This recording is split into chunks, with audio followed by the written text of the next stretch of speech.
into the loop. Hello and welcome to the final game of our Hextra Life weekend. We are raising money for a children's hospital charity.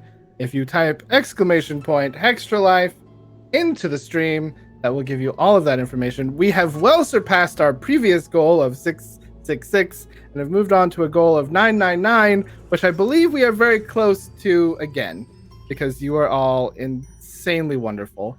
I am Dustin. Tonight we will be playing Tales from the Loop.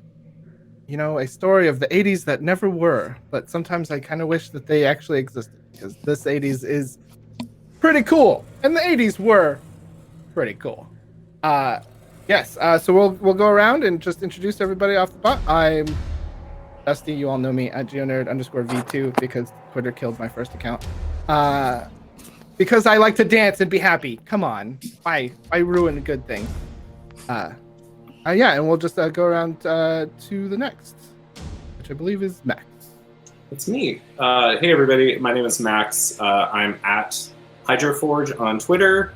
I'm a ttrpg indie designer. I'm working on a couple projects. If you check out my Twitter, specifically working on a zine focused on California ecosystems and the connection to the human existence. So if you're an indigenous or native person, please check out my Twitter and apply to join the team.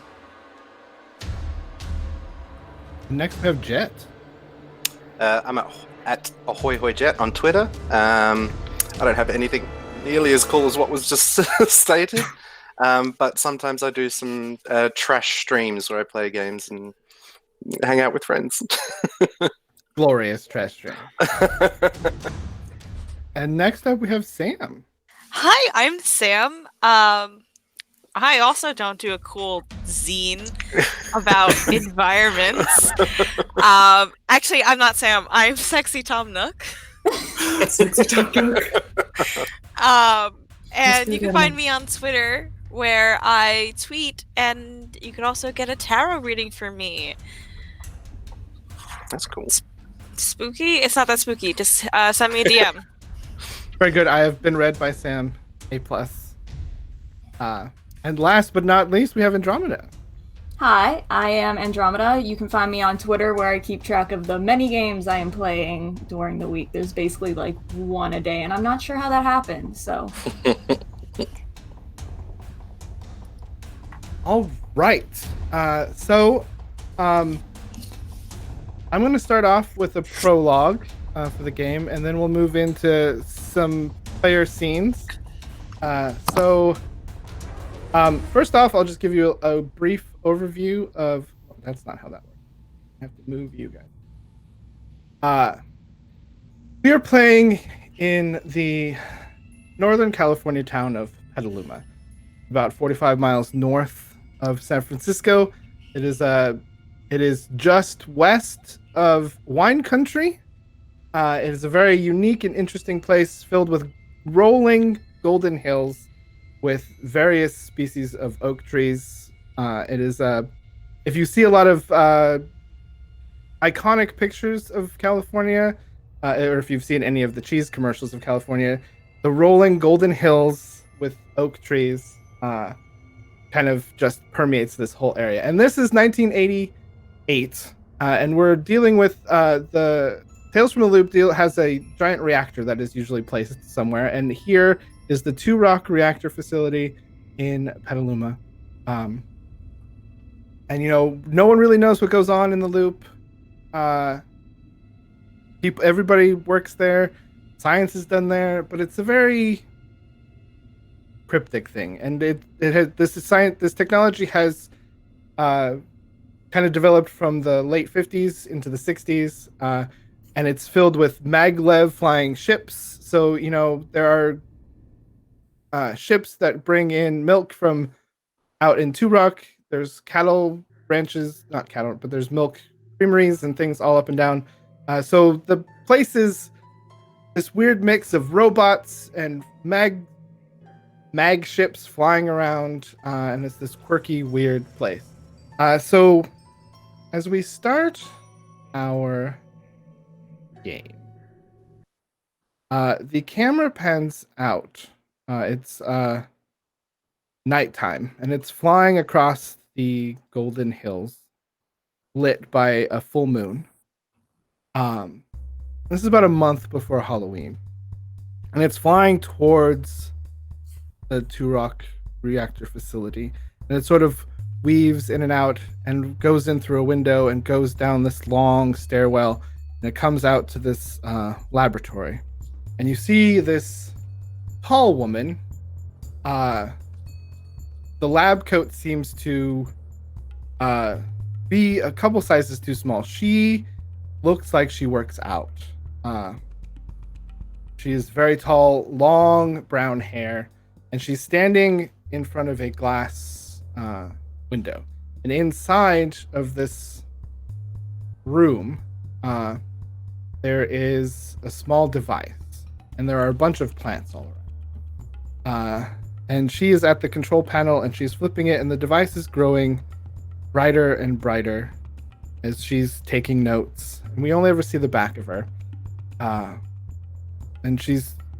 then the camera kind of pans down to a small dial, and it's slowly rising. And she's making notes, and you can see that she's not noticing that. And it's rising into a red level. And then an alarm sounds, and she looks up from the piece of paper that she's working on, and you see the device in the midst of all these plants in this room starts shooting out arcs of energy. The air around it shimmers. You can't hear anything that's going on there, but you can hear the alarm. Womp, womp, womp. And she's madly, furiously flipping levers, trying to control it. And you realize that whatever's happening there is growing brighter and brighter. And then all of a sudden, the silence is shattered with a boom as the glass blows back. And she puts her hands up and the clipboard and is flown back across the room. And the lights go out. And there's just the red light of the alarm now for the facility going off. Wah, wah. And that red light fills the darkness of the room with just this red light, and then it's dark again. And you see, as this light is blinking on and off, you see the shadow of her stand up, and you see the shadow of her walking to the window. And the plants in there are in various arrays of disarray.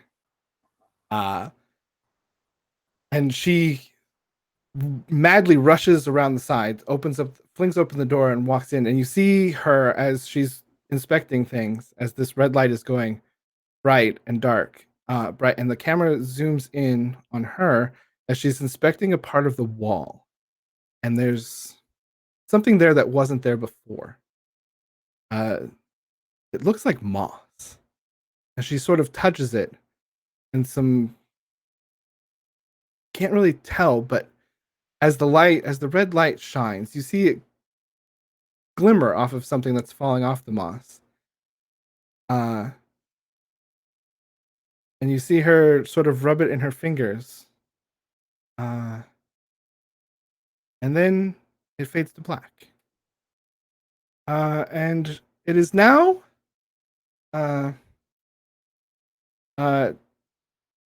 the weeks leading up to Halloween, and so whoever feels like they want to start, each one of you just kind of give us a scene of your kid. You can describe them, what their name is, and then just kind of go through a little scene of what they're doing on the weeks leading up to Halloween in your town. And whoever wants to start first, feel free to start first.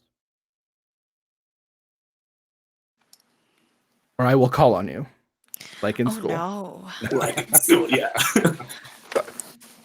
I can go. So I am playing Gale. Gale uses they, them pronouns, and they're playing the hick role in Tales from the Loop. And give a little background on Gale. Gale grew up on a farm and is very much in tune with kind of the agricultural nature of Petaluma. They work on a dairy farm. Their family owns a dairy. And it's very normal, I guess you would say. Like, growing up around animals, being used to like raising cows, like just as part of their whole life. So it's a very wholesome experience from that side until we get to the spoopiness of the loop. But a little bit about Gale.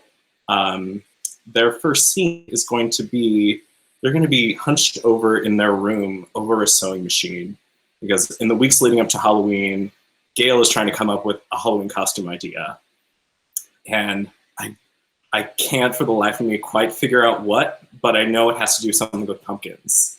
And trying to think like maybe some like correlation with like Marty McFly, Marty McPumpkin, like big Back to the Future was pretty important for Gale. So you can just kind of see me hunched over a sewing machine, trying to put something together, and looking at my watch and be like, oh shoot, I need to go meet my friends, and go meet our friends here, which you'll meet next. Awesome.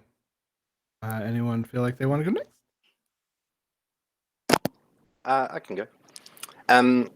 So I'm playing Scott King, the water polo jock, and a bit of a backstory for him is he's kind of like a bottled up nerd stuck in a jock's body out of family pressure. So he wants to go out and do, you know, all the nerdy things and watch the sci-fi films and all that, but his family don't really allow it. And I reckon his scene will be kind of like a montage, one of those sad montages of just like cutting back and forth from water polo training in the morning where he swims for an hour before school, and then, you know, he's super tired during school, and then after school he has to go to the gym and do his other workouts and stuff, and just kind of that on loop, and just showing how tired he is. But he's actually looking forward to Halloween, and he's going to try for the first time ever to wear a sci-fi Halloween costume. But he stumbles into his room and his dad's already laid out an American sports tracksuit with gold medals because he wants me to go as Terry Schroeder, the Olympian water polo champion, for the 5th year in a row. And so, yeah, Scott's in a rough place right now. Oh, poor baby. Okay, so my character would love to be called Ghost. I haven't decided pronouns. We'll just go with she. And you know, we'll just start with the thing. The camera opens onto like this room that's just like the walls are encrusted with layers of posters. And right now they're all like 80s goth bands. There's a big like Susie Sue and the Banshees, The Cure. There's like a picture of Morrissey with a lot of like broken hearts on it in marker because the Smiths just broke up last year. And, you know, gosh, that's heartbreaking. Yeah. And our, I don't want to say main character, but the main character for this vignette is a mostly limb kid with like their hair pulled up in a ponytail, like furiously hand sewing a cape while watching like the Bela Lugosi Dracula on VHS for like the 15th time in a row. Because that's what we're doing. And then distantly, you hear from downstairs a woman call, "Summer Breeze, it's time for dinner." Like, I'll be right down. The cauliflower is going to get cold. And Summer Breeze hits pause. Oh gosh, the freaking batteries are dead. Leaves it, sticks a pin in where they were, and then goes downstairs. Mostly limb, mostly eyeliner. Wearing all black. Excellent. All right, so Carly is about 10 years old. She's got a little mop of blonde hair, and she spends most of her days after school heading straight to Comic Book Box, the comic book shop here in town. And Kathy kind of just watches over her until her dad comes, which sometimes might not be until really late. You know, Kathy might order a pizza and they might just hang out there waiting for dad to get off his shift at the Loop. Excellent. And the comic book box is this.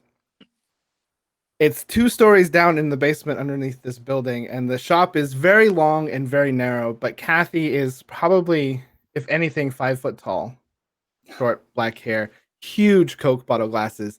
But she is more than happy to let kids stay in that store all day, all weekend.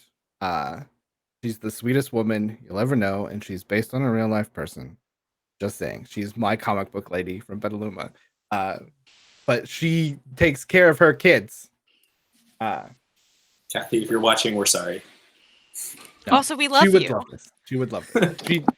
She just retired from having her comic book store open for 40 years, or not 40 years, but Oh, wow. like 25 years. But yeah, so this is in honor of Kathy. Sorry, I had to put that in there. But yeah, you like she is like a second parent to you. Like she takes very good care of you while you're in the comic book box. But yeah, so now we switch over to well, for everyone except Carly, who is only a couple blocks down from Petaluma High School. You guys are all the 3 of you are all about high school age. And Carly, you would probably be at Valley Vista. You're in the last year, or in your 4th grade, about, I think, Ken. Yeah, so you're a couple blocks down, and you get out a little earlier. So I think you're probably at the high school waiting. The bell rings, and we get an image of everybody coming out. We have Gail and Ghost / Summer Breeze and Scott. As the bell rings, it is Halloween. Trick or treating is coming tonight. You know that we'll switch the map over to sort of Petaluma in proper. So if you look on the map there, you will see. Whoops. On the right layer. Petaluma High School is kind of right about there. You'll notice here is D Street, and D Street in Petaluma is where all the big houses are.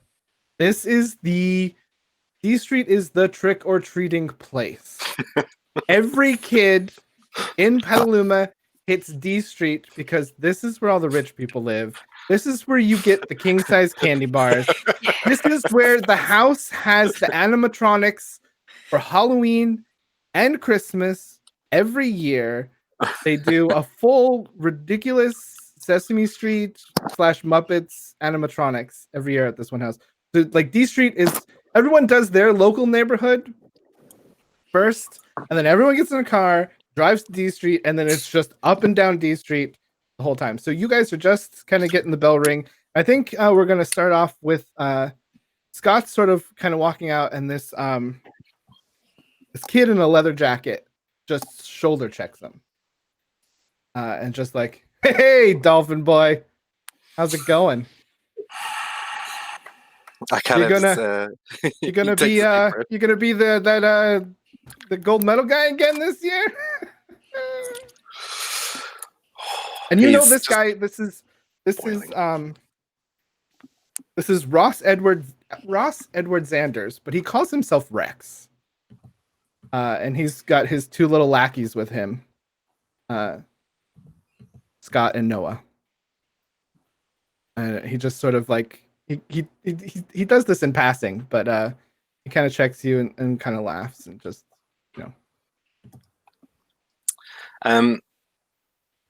Scott has the biggest urge just to punch him, but he doesn't like that stereotype of just you know, punching and just snapping at the first sign of confrontation. So he's just going to take a deep breath as he's walking back to get his tracksuit, and he's just going to ignore them and not even look, knowing that if the slightest thing happens again, he will turn around and try and do something. I think Rex like stops and he's like hoping for that, and he's like looking, and you're just keep on going. He's like, "Well, I'll see you tonight." And I think like Noah and Scott both do that annoying thing where they're like, you know, Rex just sort of looks like proud of himself and like turns off and walks away. As they're walking away, it's the dolphin noise that triggers him. He's going to reach into his training bag and pull out his water polo ball. Oh, okay. And he's going to throw it at the back of Noah's head. Well, you know, I would like you to make a roll for that. Not strong. Yeah, I was trying, but the dolphin noise. All right, so what do I click? Is it force? I'd say force. Force. This makes a force sense. And the water polo ball is my iconic item. I don't know what that means. I don't remember what that means either. Go ahead and It just roll. says +2 bonus, but click the. Oh, so when you click it, it should bring up a window that has bonus dice. Yep. A bonus. So I just type 2. Yeah, just 2.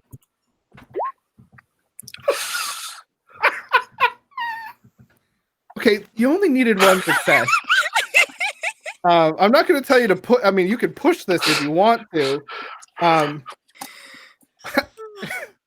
think you take out. You take out the ball and you chuck it at Rex. And I think it misses. And I think behind that is a teacher. Oh, no. And I think you peg a teacher in the back of the head. And he turns around and goes, "King!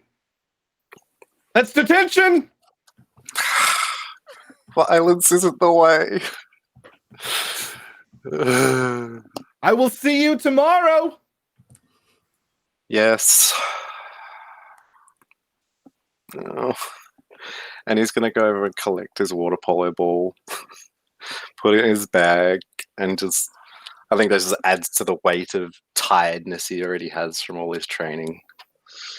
And now he's looking forward to Halloween even less. Let's see if we can fix that. So the rest of you sort of gather up on the outside. You run into Carly, and let's see. Feel free to kind of do a little meetup there while I look at a thing, because I need to check. How many people just saw me do that, by the way? Oh, everyone's leaving. The hall was full. Everyone saw you. Everyone saw you peg Mr. P. His last name is Pastudich, but everyone calls him Mr. P. You pegged Mr. P right in the back of the head. And Mr. P is a cool guy. Oh. He wears the big, like, the parachute pants. He thinks that's fun. He wears those on Fridays. I hit the cool teacher. You hit Mr. P, the cool teacher, in the back of the head. I was about to ask how much we like Mr. P. Apparently, we as a school like Mr. P a lot. He's the history teacher, and he makes stuff fun. But he loves wearing the big baggy colorful parachute pants on Fridays. I think Mr. P would want us to have fun with this. I think Gail's just gonna be like laughing like that this happened. Is Mr. P like he's just kind of doing what he needs to do, or is he actually genuinely angry? I mean, it's out of character for you, so it's a little understanding. Yeah, and he's like, okay, but you can tell by the look that he gives you, he does this thing after he does the detention. And you know that that's like, we're gonna have a talk. Like, I'm not mad. We're gonna get to the root of this problem and we're gonna fix it, because that's what Mr. P does. If he gets to the root of problems, fixes it. But you know that you're gonna have tomorrow. You're gonna have a long, maybe awkward talk with Mr. P about feelings and how we deal with them. Yeah, disappointed. That's the worst. Hey, we may get one of those assemblies where they tell us about bullying, but don't do anything else.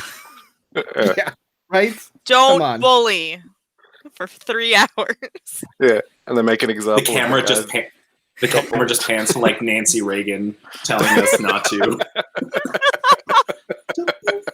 Totally worked. Yeah, so you guys meet, and there's some kids milling around, and you kind of hear, you guys are gathering up the group, and you kind of hear some like whispers from some kids being like, "Hey, do you know where they weren't here today?" Like, I don't know, they always skip. Who knows where they are? But yeah, you guys get together, and you guys, I think you're meeting up at someone's house to kind of get ready for the Halloween event. Probably someone in town, because Max lives out in, or not Max, Gail. Gail lives out in, Gail's got to take the bus in. It could Probably be not my Ghost, place. because I have a stay-at-home mom, and she used to be a hippie. And this is also the 80s, and everywhere you can walk everywhere in Petaluma. So like, a lot of kids who don't live out in the,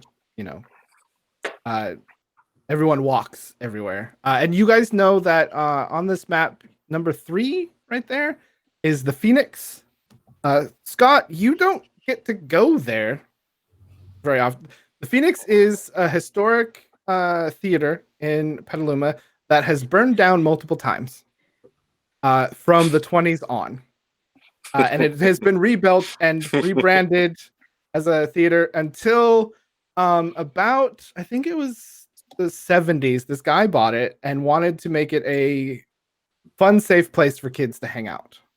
And so it is turned basically into a music venue, but in the Tales from the Loop version of Petaluma, it's not just a music venue where famous bands have come through and played. It's a place for the weird, the forgotten kids to have a safe place to hang out. There is an arcade there. You know that arcade is run by Robbie, which is a little Nintendo robot from the 80s. It is an actual real robot that sort of like dispenses the coins. There are also stages where kids can practice music and play music, and I don't need this right now. Thank you. It is there's a cafeteria. There are small stages for people to practice their bands. And the guy that runs this, his name is Rob. Rob and Robbie. He bought this. He hangs out. He encourages kids to come here. It's open early and it's open late. And he has this agreement with the parents of the town that this is a safe place for kids to be kids. And it's kids of all ages, from young elementary kids to high school kids. It's just a place for because a lot of parents commute. Everyone goes to San Francisco or everyone goes to the Loop, and they're there for long hours. So it's sort of like this town that has a lot of parents that are gone for long periods of time, and they need a safe place to stay. And he sort of built that. So there's that, or there's, if you want to set up close to D Street, that's whoever decides to, yeah, but I think you guys are going to meet up. But you have heard some whispers that a couple kids from school weren't here today. Do we know who they were talking about, or is it just? That Rex has sort of a gang, and Rex was here, but he has sort of like second in command Chad. Yeah, Chad. there's always Hey, the Chad. Chad. Gonna find And Chad. because there's 6 of them. There's Rex and Noah and Scott are sort of like their little group. They were there today, but Chad and the 2 Jamies were not there today.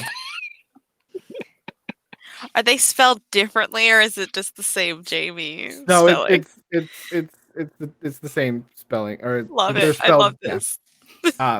But they have different last names, but they just call them the 2 Jamies.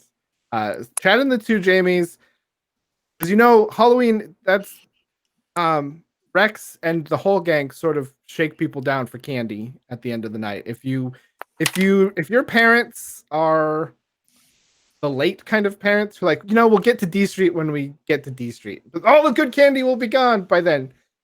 Rex stays for the stragglers.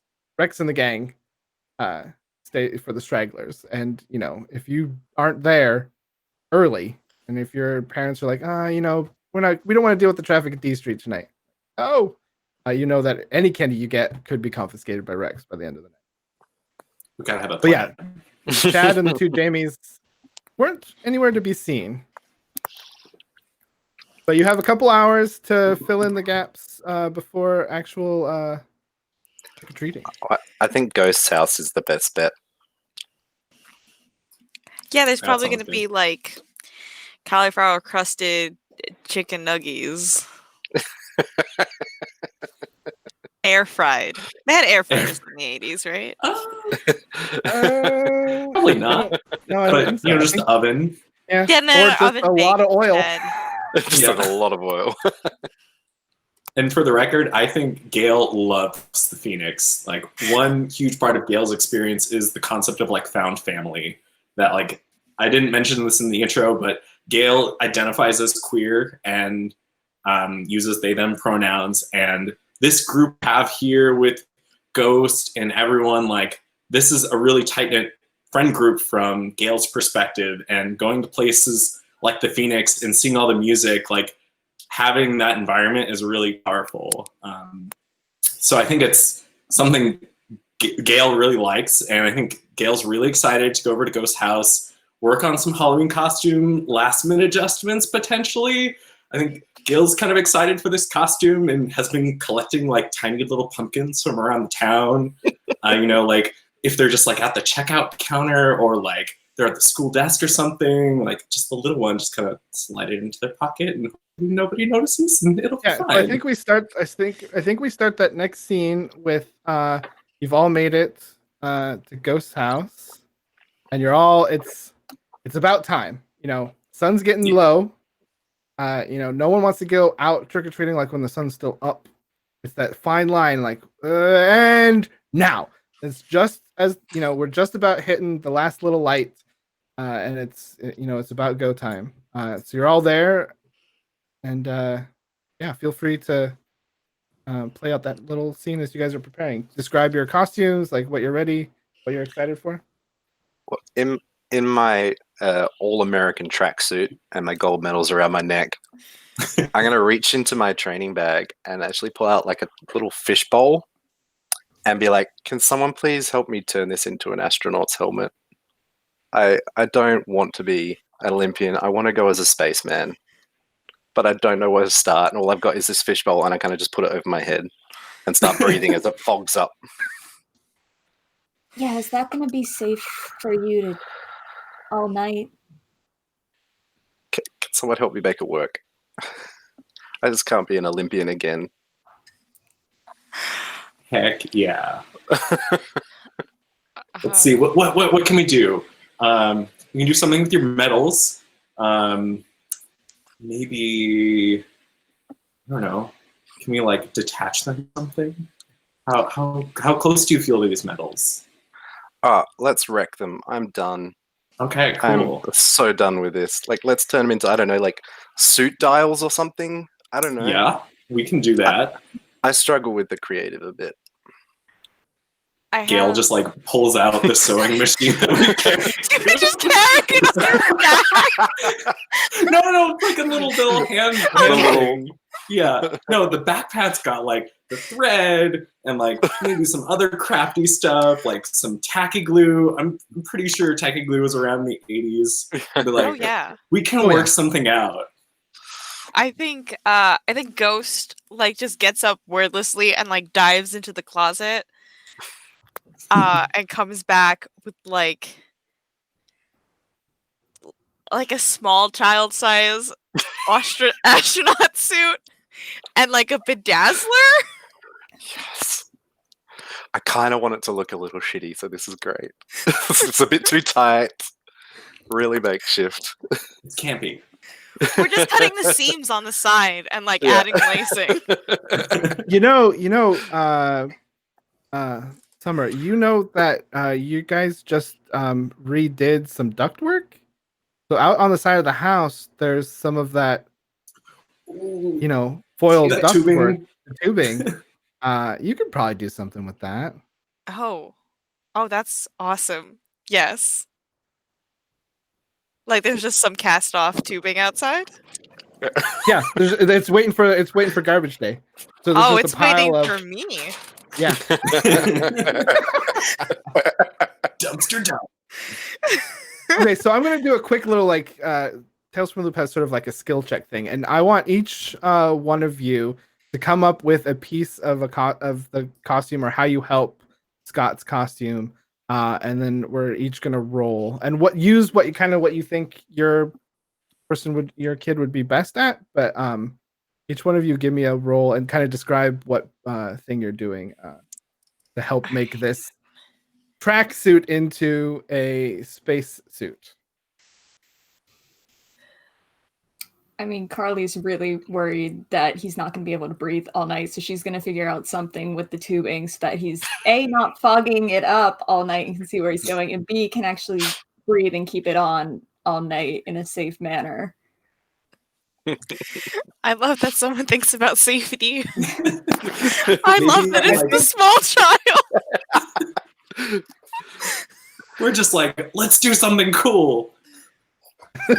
Carly's like, wait, no, because he's not going to be able to breathe in that. Details. He's not going to be able to see. He's not going to be able to breathe. Okay, I think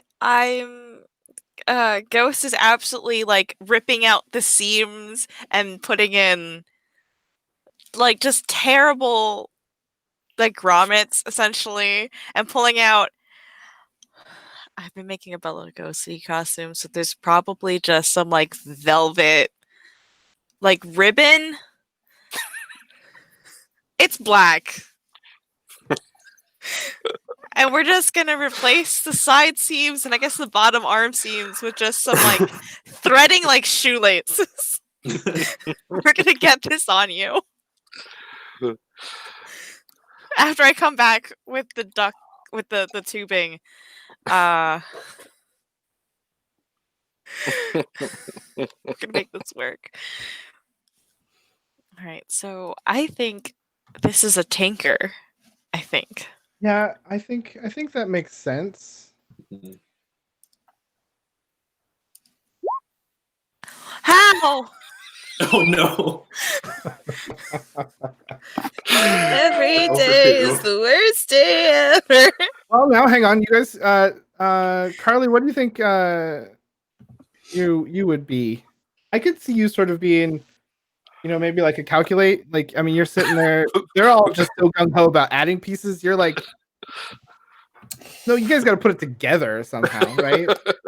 Yeah, it like, she's just watching them do their thing, and she's like, "I'm just gonna fix it when they're done. They can do the aesthetic. I'll make it practical."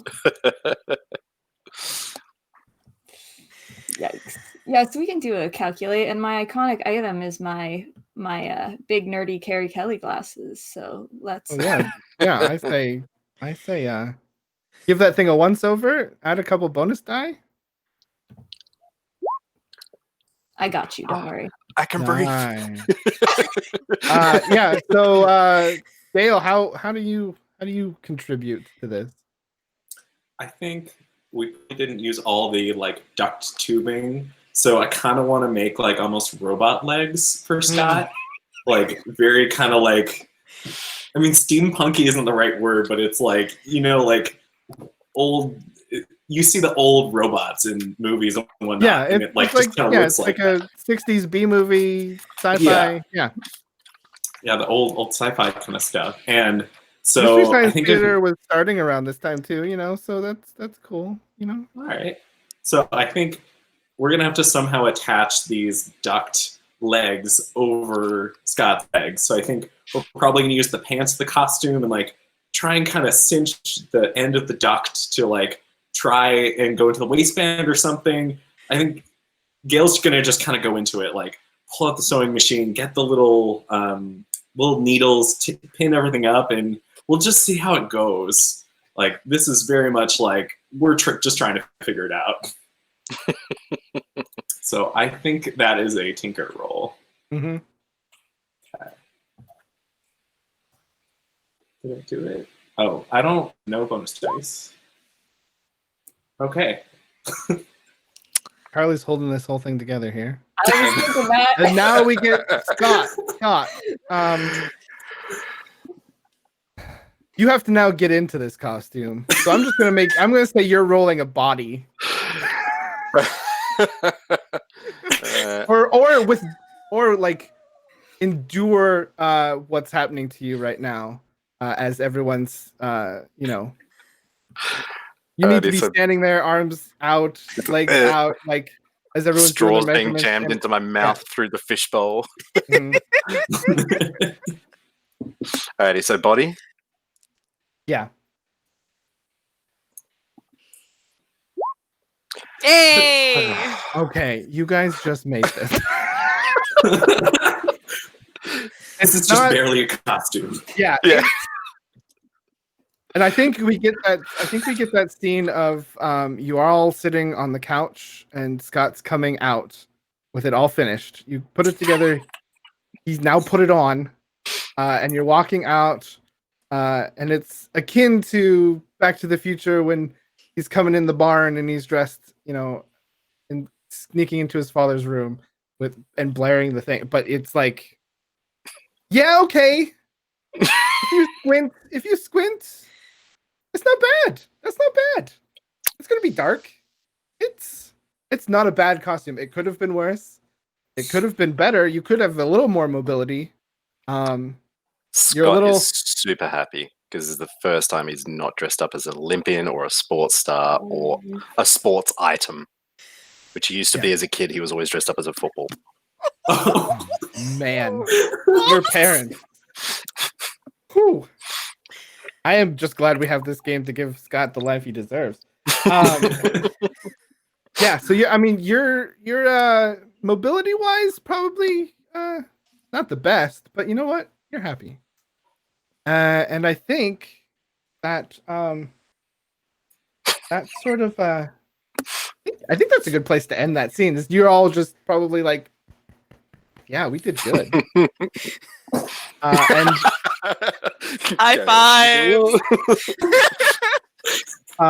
Yeah, and so now we're at trick-or-treating time. And I think you all make it. So everyone just go around and say who you are for Halloween as we get the new image of you guys strolling down D Street like you own it. I mean, this is like epicness.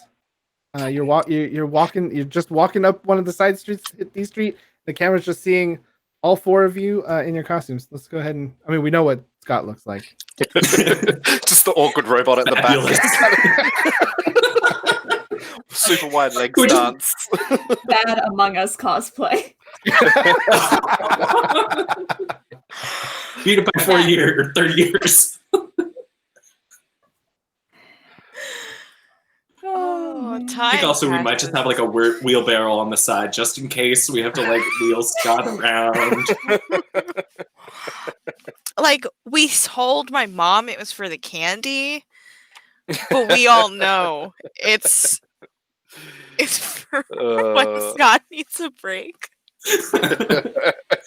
Also, this costume is heavy. If you have like medals and this like ductwork and Luckily, interesting. I'm an athlete. Now, let me ask I'm a quite question. strong. Does the wheelbarrow, did you paint it to look like a little rocket? Did you maybe make it look like a little rocket? Stick some Ooh. excess Oh. foil to it. Yeah. I think it's we rated the aluminum foil, and it's just aluminum foil and duct tape. What an image. Okay, so we got Scott in the rocket. What is Gail dressed as? I think Gail ended up deciding on the Marnie McPumpkin costume, and it's a bit of mixing both like traditionally masculine clothing and feminine clothing. So what Scott has going on is like, you know, Marty's wearing like the it's like the light blue jeans, but it's to emulate that, it's actually gonna be a light blue jumpsuit, and then like a plaid shirt over that, and then some kind of like mesh vest that's supposed to be like his puffy jacket, but it has just a bunch of little pumpkins all throughout the mesh vest. So like that's getting the orange element from Marty. And I think overall Gail's vibe is just non-binary, that this isn't someone you would call as male presenting or female. Like Gail definitely likes having all these elements as part of their existence. Excellent. Ghost is dressed as Bela Lugosi, made from bed sheets and some of like Dad's old suits that were gonna probably get tossed because they were old and they were repaired too many times. No, now I'm Bela Lugosi. And I absolutely hid candy pockets in the lining so that if we do get rustled down for candy, some will still be saved. Oh, smart. Oh, Smart. with too much eyeliner. Like I wanna really, the eyeliner is ever present. Gail also has eyeliner. Yes. Maybe even some lipstick. I probably lent you some lipstick. Maybe. I think Gail's just going to do the eyeliner for now. Okay, I Maybe next definitely year. have the lipstick in case. I like We'll to see think. how the night goes, but it's definitely an option. I like to think that while everyone was just doing stuff to me, a little bit of eyeliner managed to make its way on, and I have no idea.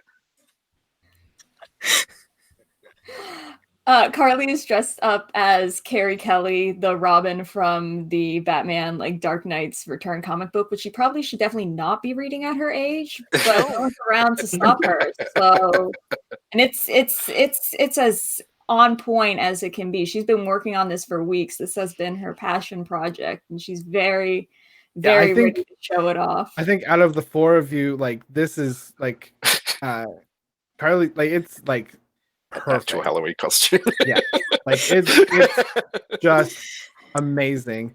And Kathy is always good about as someone who was handed Sandman at too young of an age. She trusts kids know what they're doing, and so yeah, the Dark Knight. She even like saved you a copy, like Yeah. like when you came in, she's like, hey, here, I got you this. Yeah. So you guys, you guys are walking down D Street, and it is bustling. Did we also get Carly with the eyeliner? She may have allowed a little bit, like around her eyes, like not too much, because it's going to distract from the accuracy. So just Okay, so we just a little bit. Like you have to be in the eyeliner club. Yeah. Scott doesn't even know that he's. I don't even know I've got it on. Oh my god! So I think Gail put a little plan together. I think for D Street of like, okay, based on the good candy from last year, like we got to hit up the Robinsons' house. We got to hit up like the other Smiths. All these like have a like kind of shittily drawn map of D Street. And and so like big Kit Kat written. Yeah, you have basically between 8th Street and 7th Street are like the prime houses, and people kind of start at the end of D Street at the lower numbers and work their way up. But you guys have come in, I think, at 7th Street, and you're gonna take out 7th to 8th right off the bat, because there's a couple big houses there, and that's where the animatronic house is too, and like nice. a lot of people kind of stall at that house because like they're looking at the things, and a lot of people get held up at that, and it's right at 7th Street, so you can. I think you guys are attacking that block first, and so as you guys walk out onto that street, there's just I mean, it's full. There's just kids and all sorts of things going up and down. I think I'm gonna see the animatronics and like look over at Scott and be like, "Hey, it's you." And so there's a big bird dressed as a spaceman, and it looks a lot like Scott. It's weird. It's all Sesame Street, but it's done in Halloween costumes. Halloween. And then at Christmas it's all Sesame Street, but then it's Christmas costume. The guy who works there works in animatronics and stuff like that, so he makes this every year, and it's the best. And so as you guys are doing your trick or treat thing, you've gone to a couple houses, and then maybe about an hour into your trip, you've tackled the big candies. You've got a pretty big haul so far. You are coming around a corner, and you get run into by a bunch of little kids, and they're sort of like running away scared. And they're like, did you see it? Did you see it? No, it wasn't there. That was not a thing. It's just, it's like the house with the robots. It's fine. It's fine. And they sort of like run right into you, and then kind of like run past you. And then one of them, Carly, you recognize, and like, hey, oh my god, I love your costume. That's so good. And they're like dressed up as Batman.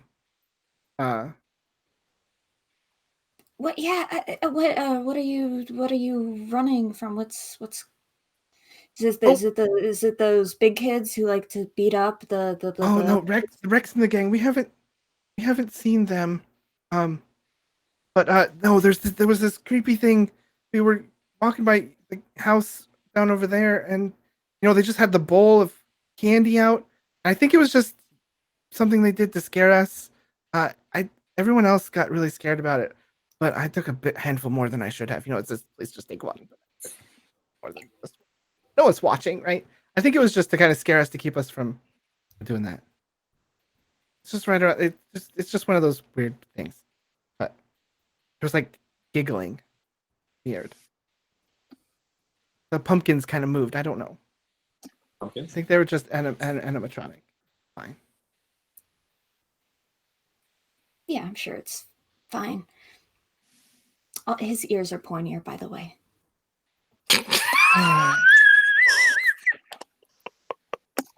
Really? I didn't. My mom made it for me. Well, that was nice of her.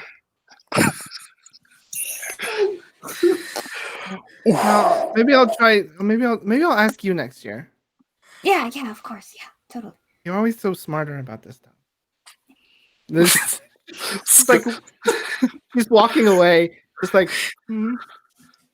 Scott's just thinking if that kid's Batman costume, which was pretty accurate, was up to Carly's standard. He's starting to look at his vent arms.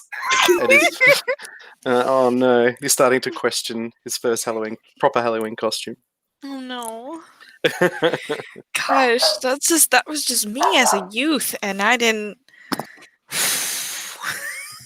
I feel away. So I guess we know Carly's going to be a mogul in the future. Yeah. Carly's going places. Carly's going places, and where the heck are we going? we're going to costume design school. We're flunking out of FIT. It's fine. Oh boy. So I think in response, Ghost pulls like a Ouija board out of a specific Ouija board like pocket in the lining, and is like, do you think it's ghosts?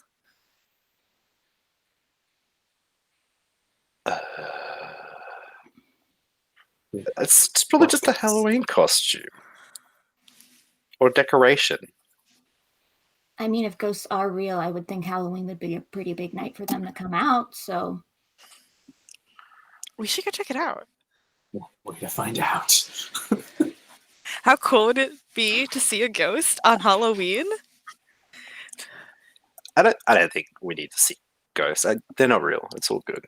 It'll be fine. It's just decorations. Just decorations. Well, either way, there's candy. Yes. Have we got any yet? Let's go get some candy, y'all. You guys have gotten quite a bit, but poor Scott doesn't really know because he can't. I can't carry it. Look down. He's not in charge of the carrying. He, nice. Oh, that's great. Oh. It's like you can't put your arms down, like it. Like No, in the my Christmas arms, my hands movie. don't actually match the length of the thing, so I can't actually carry anything. I will But I got my happily backpack carry- on. I'll happily carry Scott's candy. We can just Maybe put we're just putting the everything candy in the wheelbarrow. backpack. In my backpack. Yeah. There It we turns go. around when we get to a door. We just drop it in. Yeah, just rotate.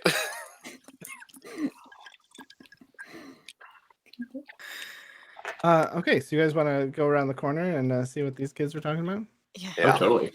Okay, so you guys come around the corner and you can see the house. It's got a big bowl on the porch. Lights are all off inside, but the patio lights are on. One of those, they don't want people knocking on their door, so they just leave the candy out. But what you do see is like the decorations are all over the place. They look like they've been like torn down, and the candy bowl is spilled and it's cascaded down the stairs a little bit. Carly's gonna start bending down and picking them up for the group, just finding the stray candies. No candy left behind. And then Carly, No you candy left behind. you hear a rustle in the bushes, and then you just hear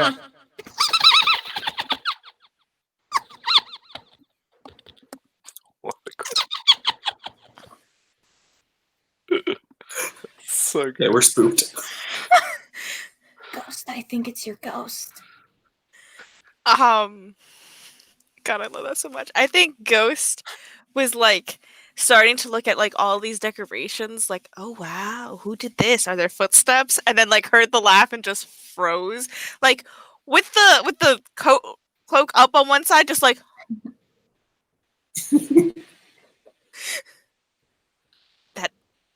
that does sound like a ghost. Spirit! We wish to communicate with you.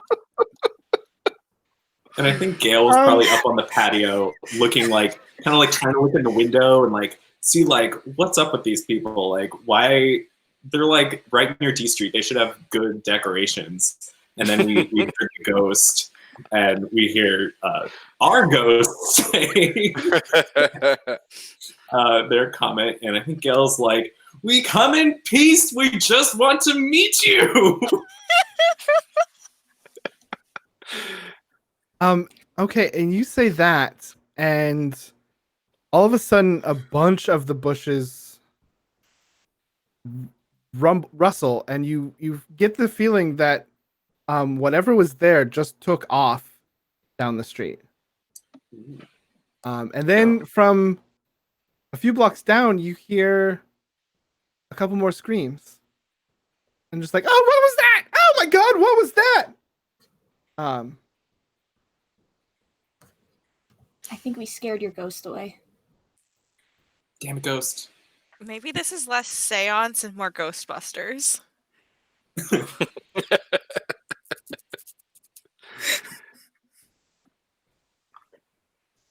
think Gail's a little disappointed.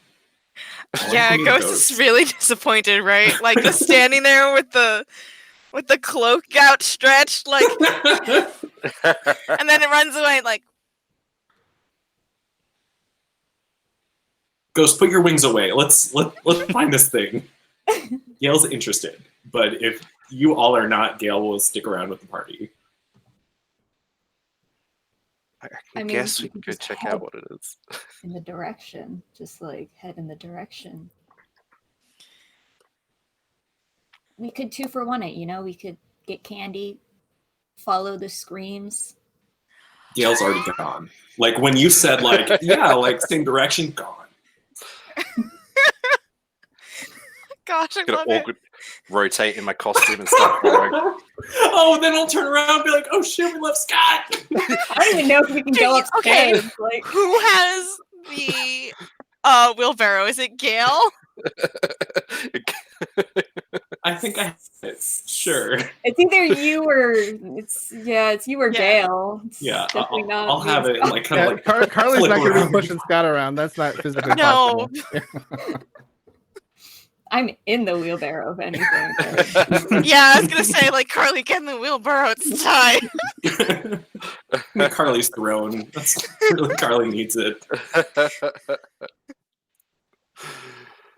Okay, so you guys go chasing down the street, and you get to the next corner, and you see a bunch of kids just sort of standing there, looking really confused.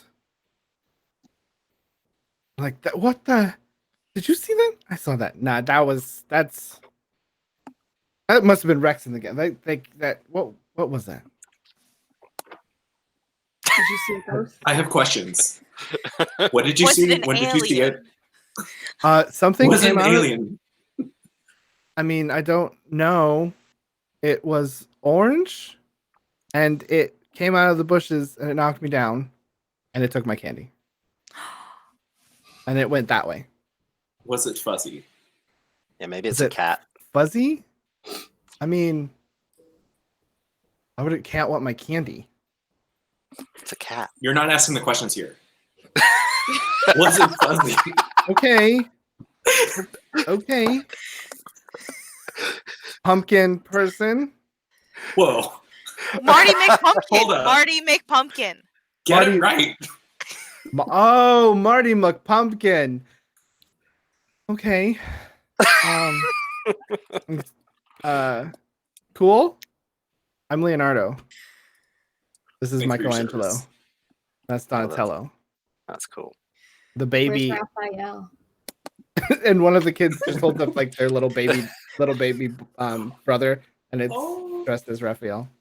This is Raphael. Yeah, it looked like you kind of. I mean, it was orange. Like there was a couple of them. The cats travel in packs. Is that a thing? They can. I mean, they hit us and they ran. They ran down that way. I'm a spaceman. Okay, spaceman.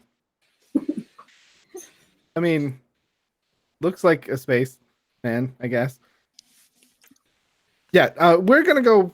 We're gonna go because if we're out here with barely any candy at night, you know, Rex and the gang is gonna like. We got to keep this candy, so we're just gonna go hit up a couple of big places again because I'm mad. Well, here, and Carly's gonna hand over some of the worse floor candy. So they each have like one, even the baby. Oh, thanks. You can No, get I some love mine, it. guys. I love dots. Dots are good, actually. So good. What? Well, and as he smiles, you see the braces. Oh, yeah. Sorry. Ooh. Sorry. Sorry, mate. Maybe you could trade Gail's them. not going to give up his candy for these turtles, but Gail will pull out one of the like very small pumpkins. I don't know how Gail found a very small pumpkin, but give it to the baby. The baby like takes it and immediately just puts it in its mouth and it's like wow, wow, wow, wow, wow, wow. I mean, it's not big enough for him, but you know, it drools all over it. And they go down the street on their merry way. That you seem to have made Raphael's night because that pumpkin's getting drooled on a lot. Amazing. And so yeah, you're there, and you're kind of on a side street now. You're on E Street, which is, you know, not as great as D Street. But you hear a loud crash coming from farther down. And you hear more like one person yell and then just like more crashing. Yeah. Farther down the street. Do you investigate? I mean, y'all know where Gail's at. I mean, y'all know where Gail's at. Gail's going. Are we Clearly established that not. Carly's in the wheelbarrow? My cape flowing. Yeah, I think Carly's like standing up in the like It's completely majestic unsafe. pose as the like yeah, it's not safe, but you're kids. I mean, There's no adults around. no. They haven't invented the neighborhood watch yet. Carly, are you okay being in my wheelbarrow as I'm like just running like to figure out what this thing is? Okay. Yeah. Great. Because if you ever want to hop out, Gail will stop and be like, cool, and keep No, going. I look so cool. It's like the sidecar of the Batmobile, and my cape is flowing. I look so cool right now. That's so cool. Yes, it's a spaceship and not a Batmobile, but Spaceship details. It could You be close your Batmobile. eyes, you're in that Batmobile. Yeah. I think the camera's like panning down the street and like you can see like Carly's just like, yeah, like looking proud. We get some like Rocky music in the background. Like, and then like it pans a little further and Ghost is just like keeping Scott steady.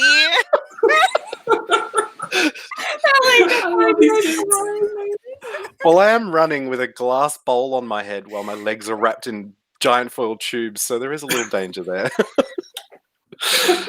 just a little bit. Maybe just holding onto the backpack in case you start to stumble, just yank you.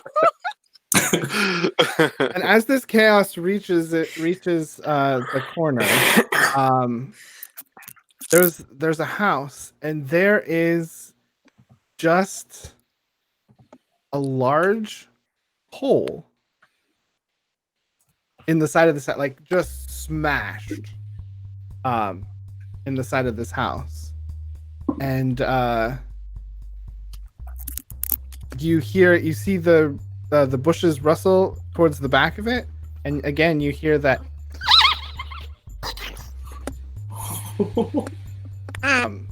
and Did it try talking to us?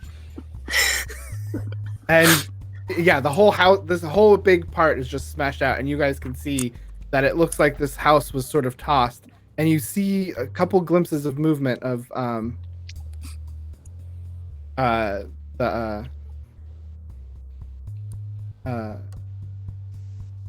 like some things moving inside the house, and the lights are all off in this house. Like it looks like no one's home right here. Yeah, you see that. So is the whole like on kind of like ground level? Yeah, it's a ground level house, and it looks like a car crashed into the house, but there's no car there. It's just like it looks like what is sort of like an office, right? And like drawers are open and papers are everywhere. The desk is like the whole side of the wall is just smashed off, and it's weird because it's not like there's not pieces of the wall inside the house. Oops. It's like it was pulled down. Like the window, yeah, from like the window, like yeah, and like pieces of the wall are lying outside. It looks like someone just grabbed the window and like ripped the whole wall off of it. This ghost lifts. But you can like, I mean, if you want to be brave, like there's no one really around right now. This is like a little darker street. Doesn't seem like it seems. It's getting later in the evening, and the trick-or-treating is kind of moving away from kind of stuff. But yeah, it doesn't look like anyone was home, and it doesn't look like anyone was home on the other side, either side of this house either. Kind of like a little corner house, brick, half brick, you know. Yeah, like if you guys want to like look in there, because you swore you saw something roll through the door, out into deeper into the house. I'm gonna take my fishbowl helmet off. It feels like I've had a good run. Things are getting serious. Things are getting serious now, and I'm struggling to see. It's late at night, so I'm gonna put the fishbowl in the wheelbarrow. He's Scott's starting to feel that kind of protective mode now that he can see damage has happened, and he's switching on that big brother mode. This ghost was really strong. I think at this point it might be an alien, not a ghost. I don't know. Maybe if it's ghosts a can... vampire. Or it's both. It's a ghost vampire alien. Ghost of an alien vampire? Sure. Carly's obviously the smartest The one here. trifecta, really. I mean, By far. where are you on the ghost alien? Where do you vampire fall? What's your alignment? I'm like solidly between like ghost vampire. I think I just drew a circle around this triangle. Yes. But I think Gail's going to check in with, I think especially since Scott's kind of turning on Big Brother mode and be like, you guys want to go in? Like, I want to go in, but like, I want to make sure you guys feel safe. And yeah.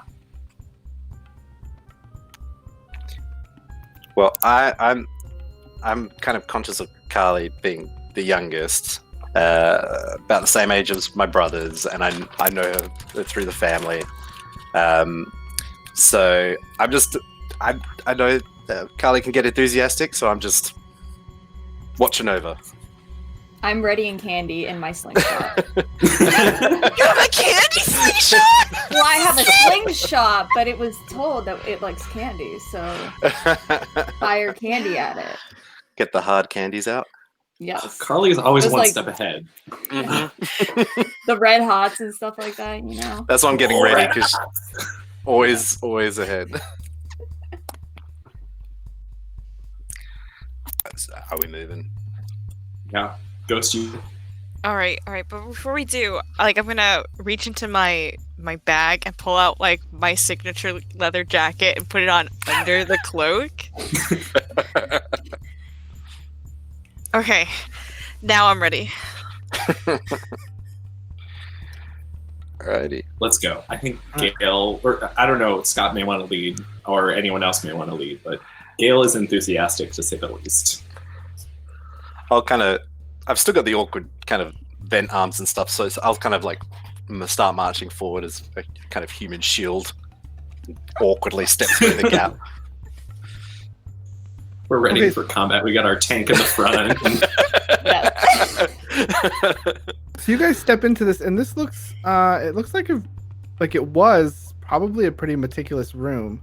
There's a large desk, and there's a bunch of files on it, and you kind of see up on the wall are sort of pictures or scientific lineages of plants, and like there's scientific like pressings of plants and bookshelves about agriculture, and and then you see also kind of laying on the desk are a couple folder files that say PPCC, which is the organization that basically runs the loop.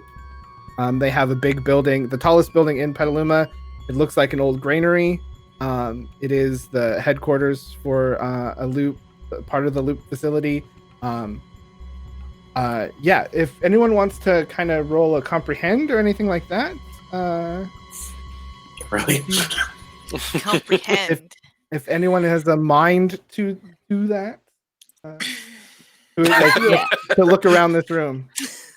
Yeah, Carly will put the slingshot away as there's no immediate danger and start doing some detective work around. And Carly, I love that you're here, and I love that you're the competent little kid amongst these mess of teenagers. Puberty, it's a hell of a drug. Kids say and do the darndest things, man. They got no fear. Oh yeah, Not a success. You sort of you move over to one spot and you see a couple files on fertilizer, and you move on. You notice on the wall that there's a degree, there's a PhD. It says Robin Hartley on it. and you see some of the, you see sort of an award for outstanding work in agriculture, and you see a couple charity things for feeding the hungry, and you kind of getting the idea that whoever this was worked at the Loop, and their specialty was in agriculture. And then you hear it again. And then you hear you hear a plop, and sort of like a roll coming from outside from the door, over in there, kind of to your right as you standing in this room. And you can feel free to share any of that information that you just picked up. But you definitely, someone that works for the Loop, this is their house. They specialize in agriculture.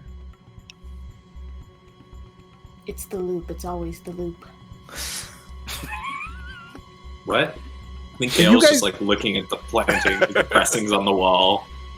Kind of forgot that we had Kim come in here for another reason. Well, whoever lived here worked for the Loop. Or lives. But it would be really sad to live here. Gail's gonna take a little bit of offense to that, but like not confident enough to tell Carly that.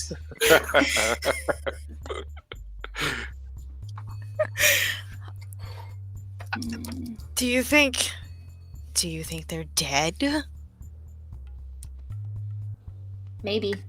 I don't know if someone who works in agriculture can defend themselves really well.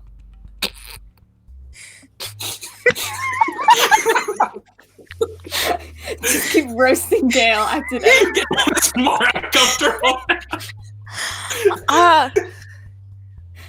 I mean, pitchforks are the tool of the peasant against the oppressor. Yeah, but if they work for the Loop, they're like a scientist or something, I bet. We got money.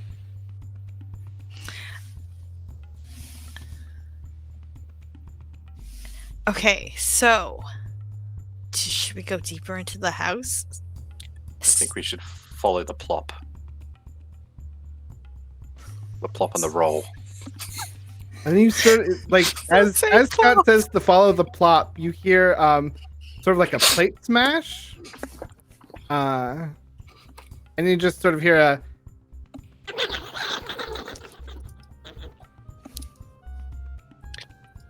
That What way. the hell is that? The alien vampire ghost. Is it like under something? Like, is it under like a It's pile coming. of stuff we It's carry? coming down. There's a hallway that leads out from this room, and it's coming from down that hallway, and it's all dark.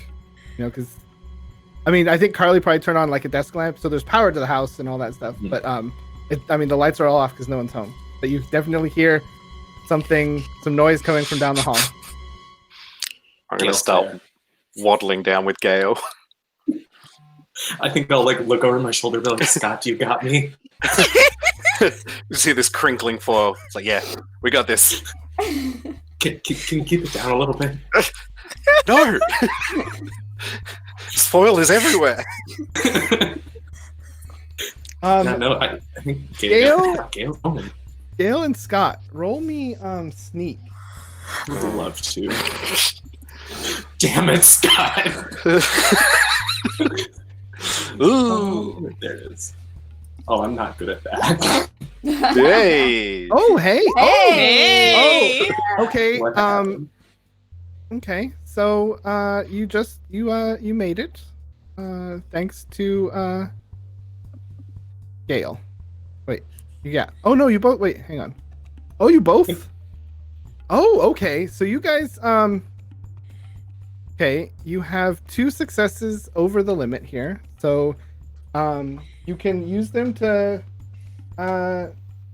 any sort of bonuses. And you can buy the bonus effect. So there's, I mean, one of the bonuses give a success to another kid, or find something unexpected. You want to spend any of those bonuses for something? I'd like to find something unexpected. Okay, I think as you guys are walking down this hall, you're getting that's closer cool. and closer. Yeah, no, that's completely within the rules. And Scott, you sort of trip over something, and you look down, and there's just vines all over the floor. You're getting close to the end of the hall. It's dark in whatever room is like. Looks like the room opens up a little bit. It's dark, but the first thing you see when you trip is there's vines on the floor, and then you kind of follow them up, and there's vines on the wall, and now you can see it. There's vines growing all down this hall. And you hear more of the sound coming from within the kitchen. It's More of.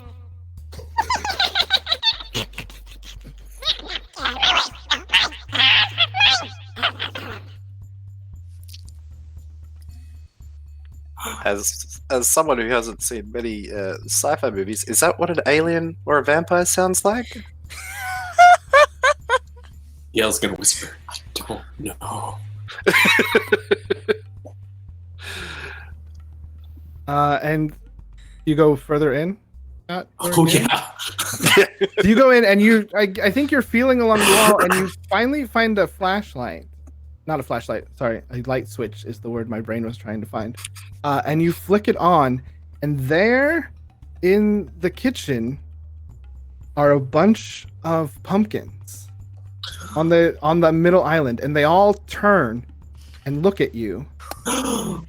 And the light from within them flashes, and you hear a And they all go follow. I forgot this. I need to remember to turn that off. No, John, it's so good. That's dead. That's, practice makes perfect, right? So to just pretend that didn't happen, and you hear before you doing the flash from their faces, all it staggers you a little bit, and they all roll out the window.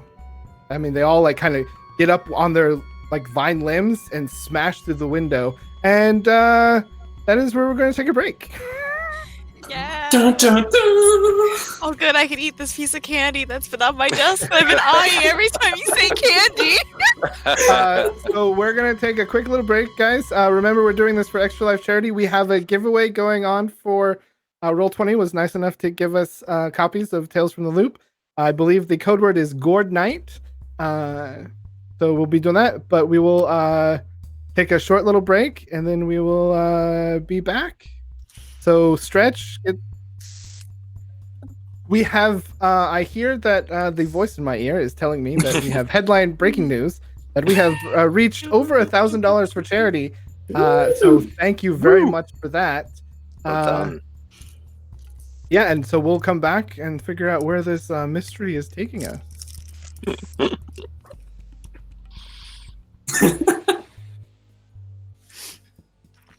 I'm waving.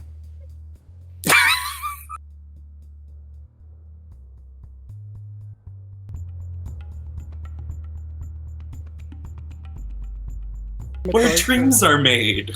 Here's why it's an And also alien. fertilizer. Because it was scared of Scott. Are we? Oh, what did you say we were live? I didn't hear. What? Hi, Yes. hi everyone. Welcome back. I hope you're having fun. It has been brought to my attention that we have now raised over. We have $1,100 for our charity, which is just crazy. And thank you. Once again, we are doing the stream. We are streaming for Extra Life. This is the last game of our Extra Life weekend. Feel free to continue donating if you can. All your help is greatly appreciated.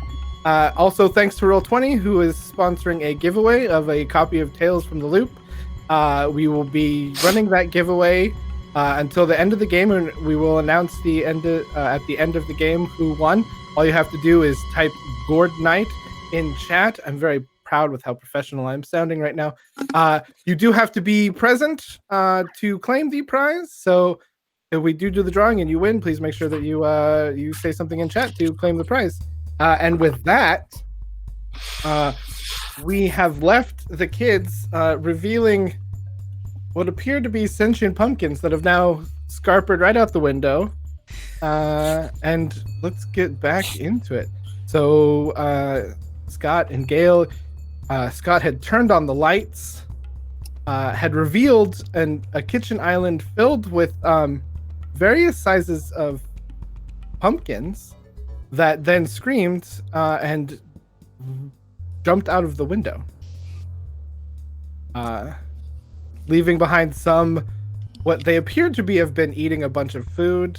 The kitchen is just destroyed. There are leftover vines. It seems like they had more, but whatever, they sort of like detached and ran off. What do you do, Scott and Gail, who just saw this weird, incomprehensible, not alien vampire ghost? I think when the pumpkins screamed at us, I screamed back. Like, Yeah, and then they look like carved jack-o'-lanterns, and then their eyes did like they flashed light at you too. Yeah. So Gail was both equally terrified and very excited for that, given my affinity for pumpkins. And Yeah. I think Gail's scream will probably scare me more than the initial pumpkins because it's right. So I will also give like a yelp out, like and just start freaking out from everything that's happening around. When they scream, I assume we track them down. Yeah, we run into rescue, obviously. Thank you, Ghost. True MVP. Our capes fluttering in the breeze of our passing.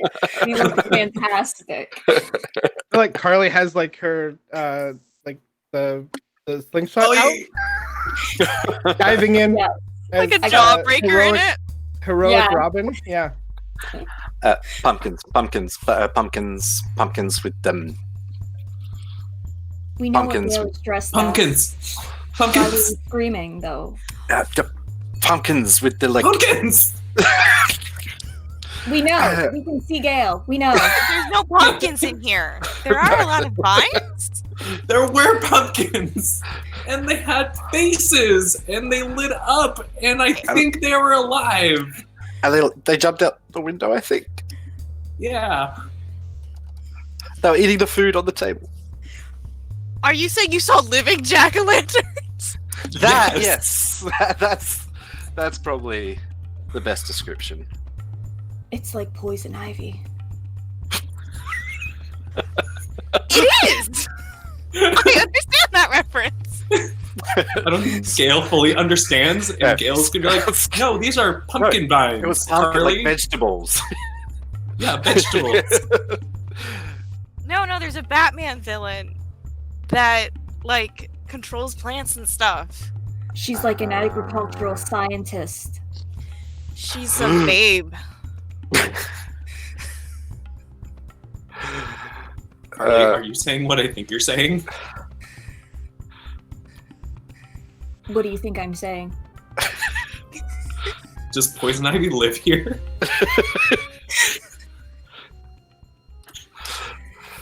That would be so awesome. And just like stares off in the distance. Fantasizing. Yeah, we all just stop like, yeah. Yeah.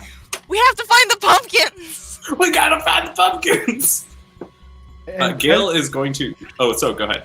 Oh, no, like as you're saying that, and you're getting ready, you hear sirens, and you look down the hall, and you see a bunch of cars, with flashing lights, pulling up on the street, up onto the lawn, like right where you are, and you see the big black vans, blacked out windows, and just the PPCC logo that you all know as the company that runs the loop, and you see a bunch of guys in suits starting to file out. I think we Holy should Halloween leave. candy, Robin. We gotta go. I couldn't even keep a straight face. Yep. No, that's That was wonderful. awesome. That So, was awesome.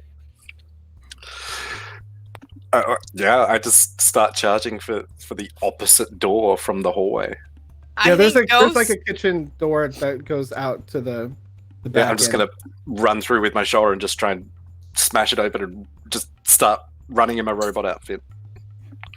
Okay, well, you're gonna have to force. You're gonna roll me a force on that one. Because I can't touch the doorknobs because my Yeah, I know. If you're gonna run out the door first before anyone else opens the door for you, give me a force roll. force. Alright. It's a good thing you're not wearing the fishbowl anymore. I know. Oh, Hey. dang! You only needed one. We've made success some on good that, so- choices. Alright, I'll touch that extra success because I want to go back and get our wheelbarrow that we I left was in lucky the like office. we're gonna lose all the Okay. candy. Yeah, that's like right there. You're gonna have to maneuver me. You're gonna have to do some sneaking. Sneaking. Can Okay. I If there's can I any give that sort of- success, that extra success to them to Yeah, sure. Yeah. as I make maybe a distraction with the loud bang of smashing down a back door? Alright, so let me roll. Hey! Oh heck. Yeah, you yeah, that's exactly what you needed to get through that. So you do actually no, you need 3 because this was gonna be really hard because there are PPCC men. Yeah, out I just here. gotta go grab it, come back. This is a really practically impossible task, and with the success that you get from Scott's distracting noise, I think you kind of come around and you see them all kind of filing. They're like looking around, and they hear that bang, and and it's just enough for you to run out, grab the wheelbarrow, and loop around the house. Okay, cool. without I'm gonna them meet you guys at the noticing. back door. Carly's gonna hop in the wheelbarrow. It's Okay, just and track- now the So chase is on. before You...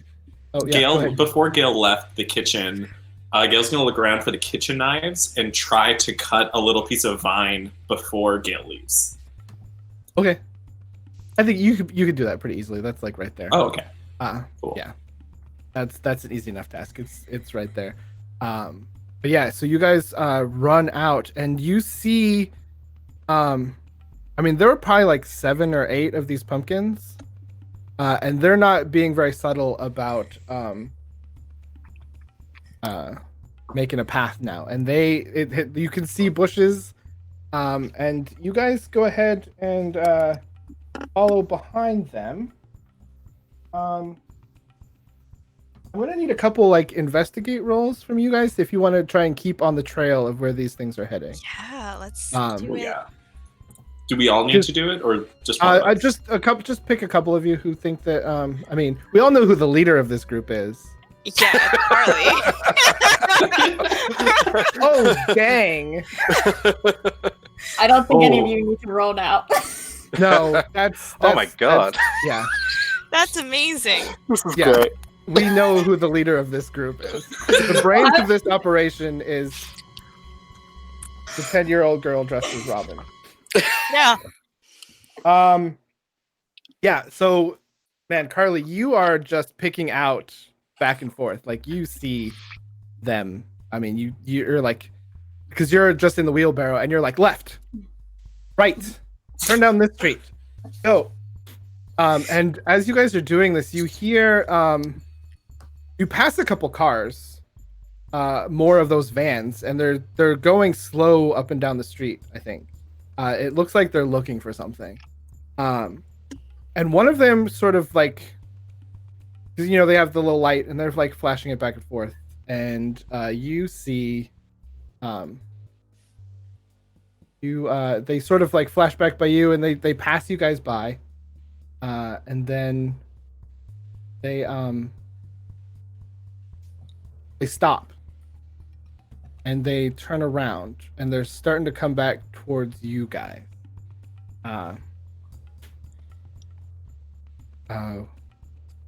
They're just slowly creeping. They're not like coming like, but they've moved their light onto you as you guys are running down. And Carly, you're standing there pointing directions heroically in the wheelbarrow. What do you guys do? This is the scariest part of ET. This is the part that scarred me as a child, and I'm so stoked. You and me both.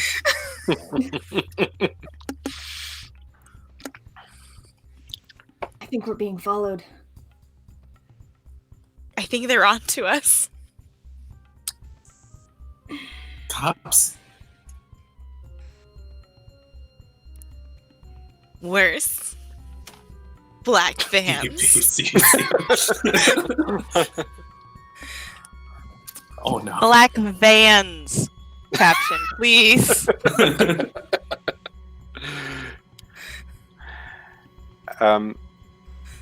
Knowing that things are getting really serious now, I'm going to start trying to brush off the vents on my legs and try to pull off the arms, as I'm starting to realize I'm really restrained in this outfit and things are getting really serious. So as we're running along, I'm just trying to kick them off. Were they tearaway track pants to begin with? Do you just have other pants underneath? They probably would be for water polo purposes. They just yeah. I mean You're about to say something. I changed my mind about what I was going to say. So. I gotta keep the track pants on, but I'm gonna pull the foil leg vents off, so I can actually run and move and use my arms. It now looks like an air conditioning truck is lost its load as they're going along. Like the light kind of flickers off of you guys for a second, and like is looking at this trail of ductwork. And I think you guys managed to, with that little bit of a distraction, lights off of you a little bit. Carly, I think you're like, you direct everybody to turn the corner. And I think as you turn the corner, you run down this little alley / driveway sort of thing. And this van peels out, like comes to a stop right next to you. And it's one of those old Dodge Caravan kind of things.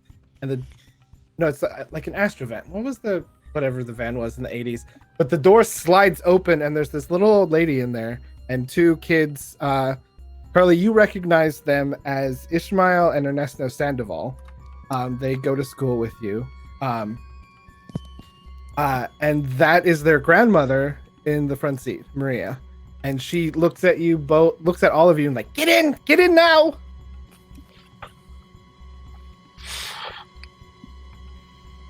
Carly, I'm waiting for someone to leave. Yeah, I'm gonna tell her, pop the trunk, Granny, and I'm gonna bring the wheelbarrow in the trunk. I don't know if I have a trunk. I mean, do you mean like the space. minivans? Yeah, like the big minivans with the. Yeah, you can unlock it from the front. Yeah. Even in the 80s, we had to roll down the window. Yeah, I think Ish and Ernesto jump out, lift up the thing, help you get the wheelbarrow in, and you guys all get in, and Granny just tears off as much as you can tear off in a Astrovan. I'm not expecting this. Gail's gonna yell and protest, but what about the pumpkins? And she starts driving with all of you in the back seat. You guys, she goes, they're after us. Did you see them? Pumpkins? Yeah. Of course, the pumpkins. Wait, we tracked them to a house. Yeah, that's Robin's house. She's missing. There'll be time to explain. Hang on, we gotta get the fuzz off of us. And she's like, the fuzz. Isn't that what they call him? The fuzz? I don't know. And like we're supposed to meet Ghost Mom in like 30 minutes. She's barely can see over like the top of this van. I mean, she's very short, and she's just driving this van, and she. As they're going down streets, they're going downtown, and like you recognize it. right next to the Phoenix is a big nursery, and it's Sandoval Nursery. And she pulls in there, and that's a lot of people go there for plants and things like that, and they have a bigger farm out in the back.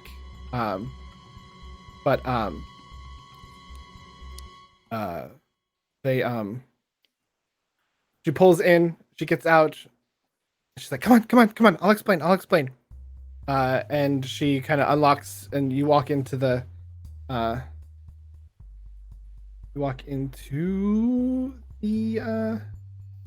nursery, and there's a bunch of plants. She kind of takes you into like the greenhouse. She's like, okay, so there are living pumpkins, and I've Knew it. We saw it. We came across them tonight.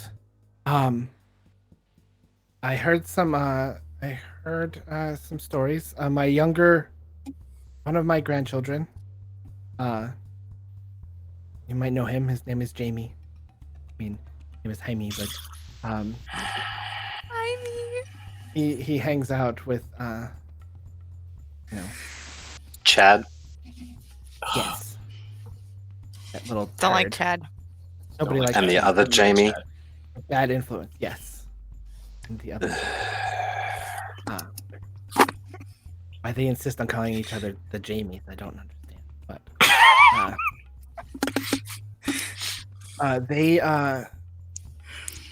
these two, my good grandchildren, they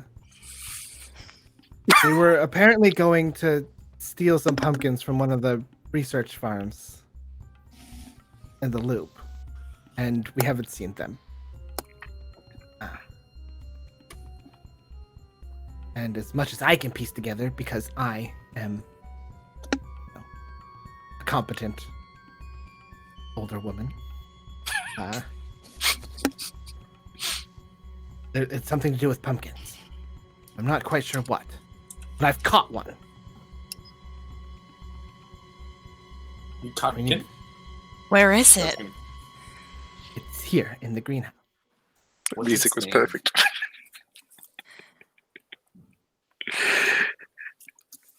And I thought maybe we could figure out what's going on.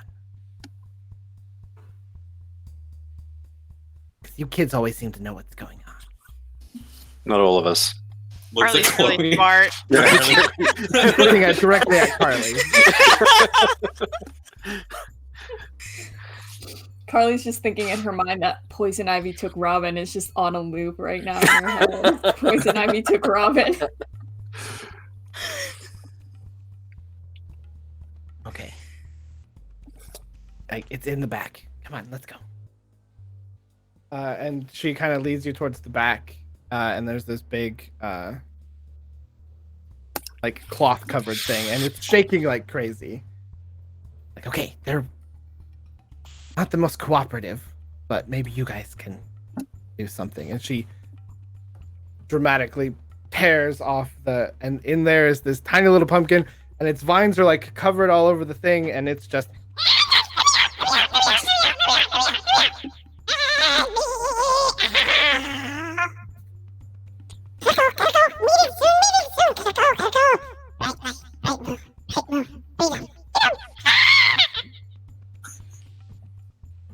Just talking? Gail's gonna approach the case and just kind of pet the glass, be like, "I'm your friend." Not friends. Not friends. None of you are friends. You want to hurt us? You want We're definitely friends. I want to meet you. to trust you. No! Let me out! Let me out! Gotta go! Gotta go! Gotta go! Where are you gonna go if we let you out? Please. Yeah. Maybe. Can I reach into one of those candy pockets I talked about earlier? Feed it. yeah. Yeah, and I'm going to pass Gail like a king size Hershey bar. Not all at once.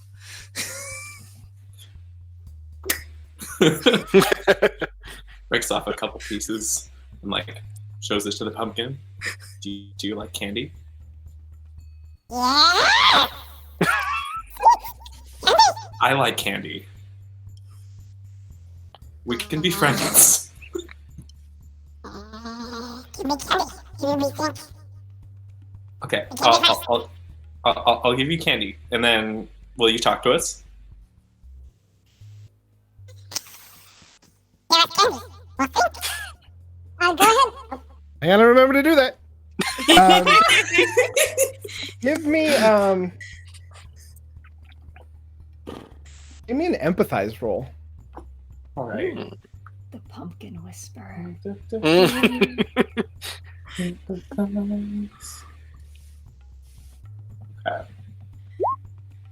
How we doing? All right. That's good. That's good. Okay. I was gonna do some narrative stuff first. Don't push the button yet. It sort of like it looks up at you, and its vines do like a little bit of a shudder, and it's been kind of like in this defensive position. It kind of looks up at you a little bit, and it's just like, Give us candy. Maybe we talk. Maybe. Okay, we talk. Give candy now. Okay. I'll give you some candy, and I'll I'm guessing, is there like some way to like open it just to see? it's like a rabbit cage. So there's like Oh, it's like I know a graded those. rabbit cage. Yeah. So it's, Yeah. Okay. So yeah. I'll just kind of like slide. I'll give the pumpkin 2 pieces of chocolate, like 2 little rectangles, like little generous. It like lurches at you, and like candy, and It's just my like, favorite thing. well, I gotta remember to switch, and it's just like,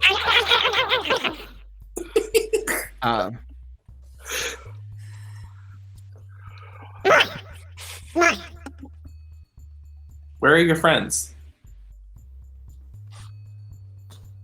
Everywhere. Well, I have friends everywhere too. No, Y'all want to help? you don't. All your friends are here. You don't have to tell the pumpkin. Pumpkin doesn't need to know. Okay. We're All right. negotiating, Carly. Is the pumpkin laughing at me?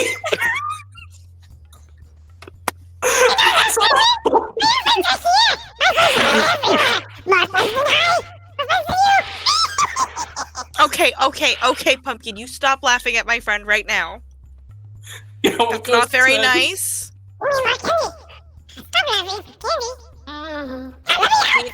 Be nice, and maybe we can have some candy. I'm gonna be bad cop. Gail is also going to convert to bad cop and like break a piece of chocolate and just eat it.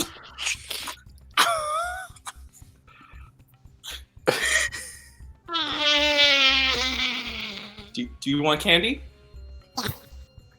Okay, you got to be nice though.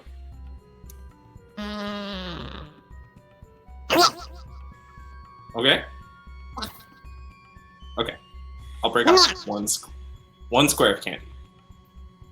Has to be the cage.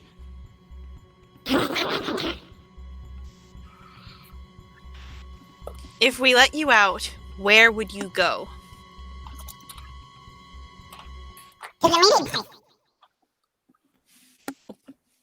Where's that? On the hill. Under the moon.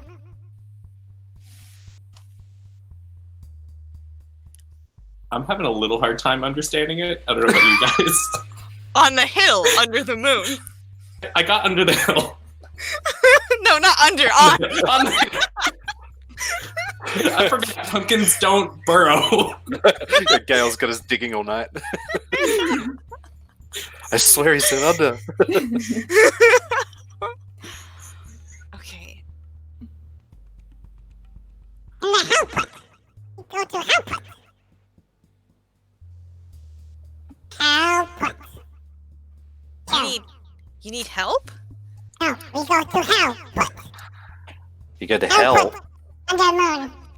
We be free.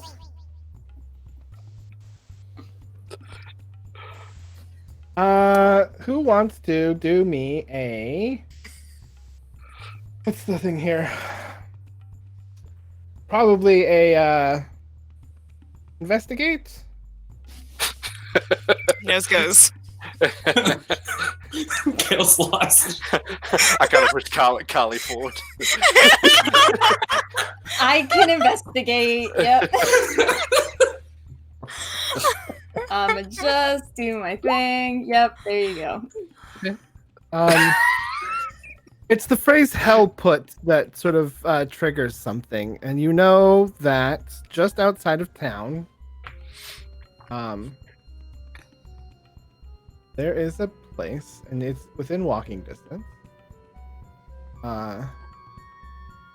There. Just at the end of D Street, sort of turns into like a goes up a hill, and you know that there is Helen Putnam Park, and it's a pretty big park that you can hike through, and there's a lot of different kinds of oak trees, and it's like right up in the hill overlooking Petaluma. It's a pretty popular park to go hang out, and there's houses that kind of border up next to it. You can walk up the hill from town and get to that. Is the park where Poison Ivy took Robin and Jamie and everyone else? And specifically Jaime? We can't hurt us. We took them. We make them help. We make them help. We go. We escape. We don't want to be here. Then we go. Let's go. Soon. Moon. The moon will set you free? Yes. Moon. Set us free. Set us free for moon. Okay. Is Gma still here? Yeah. What's Yeah. Where's Gma doing? Abuelita? Abuelita Sandoval. Yeah, I believe the Sandoval is there, and she's like,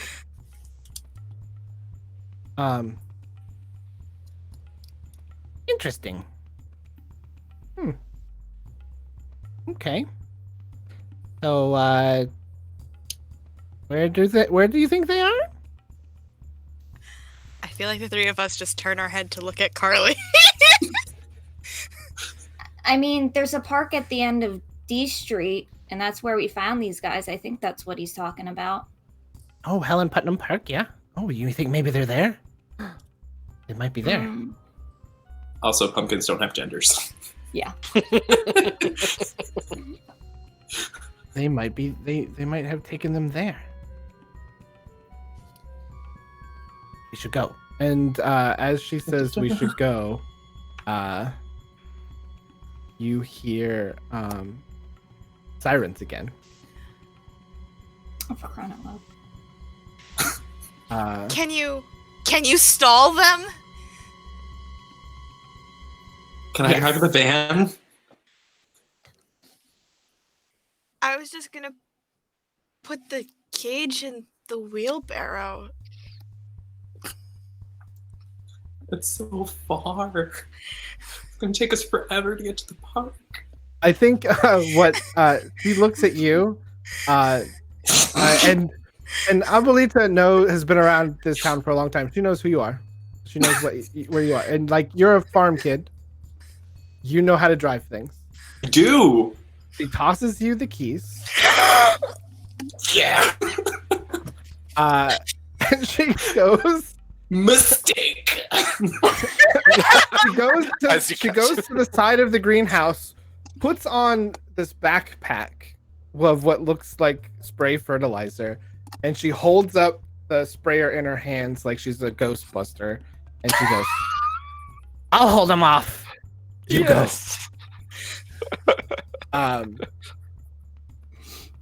And yeah. So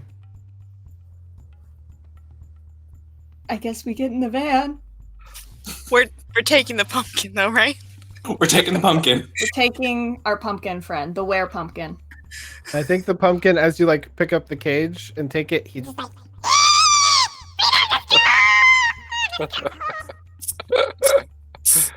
We're going to go to the park. It's okay, friend. We're gonna meet the moon. Going for walkies, but you have to be quiet. and it's just I'm gonna put the cloak over it.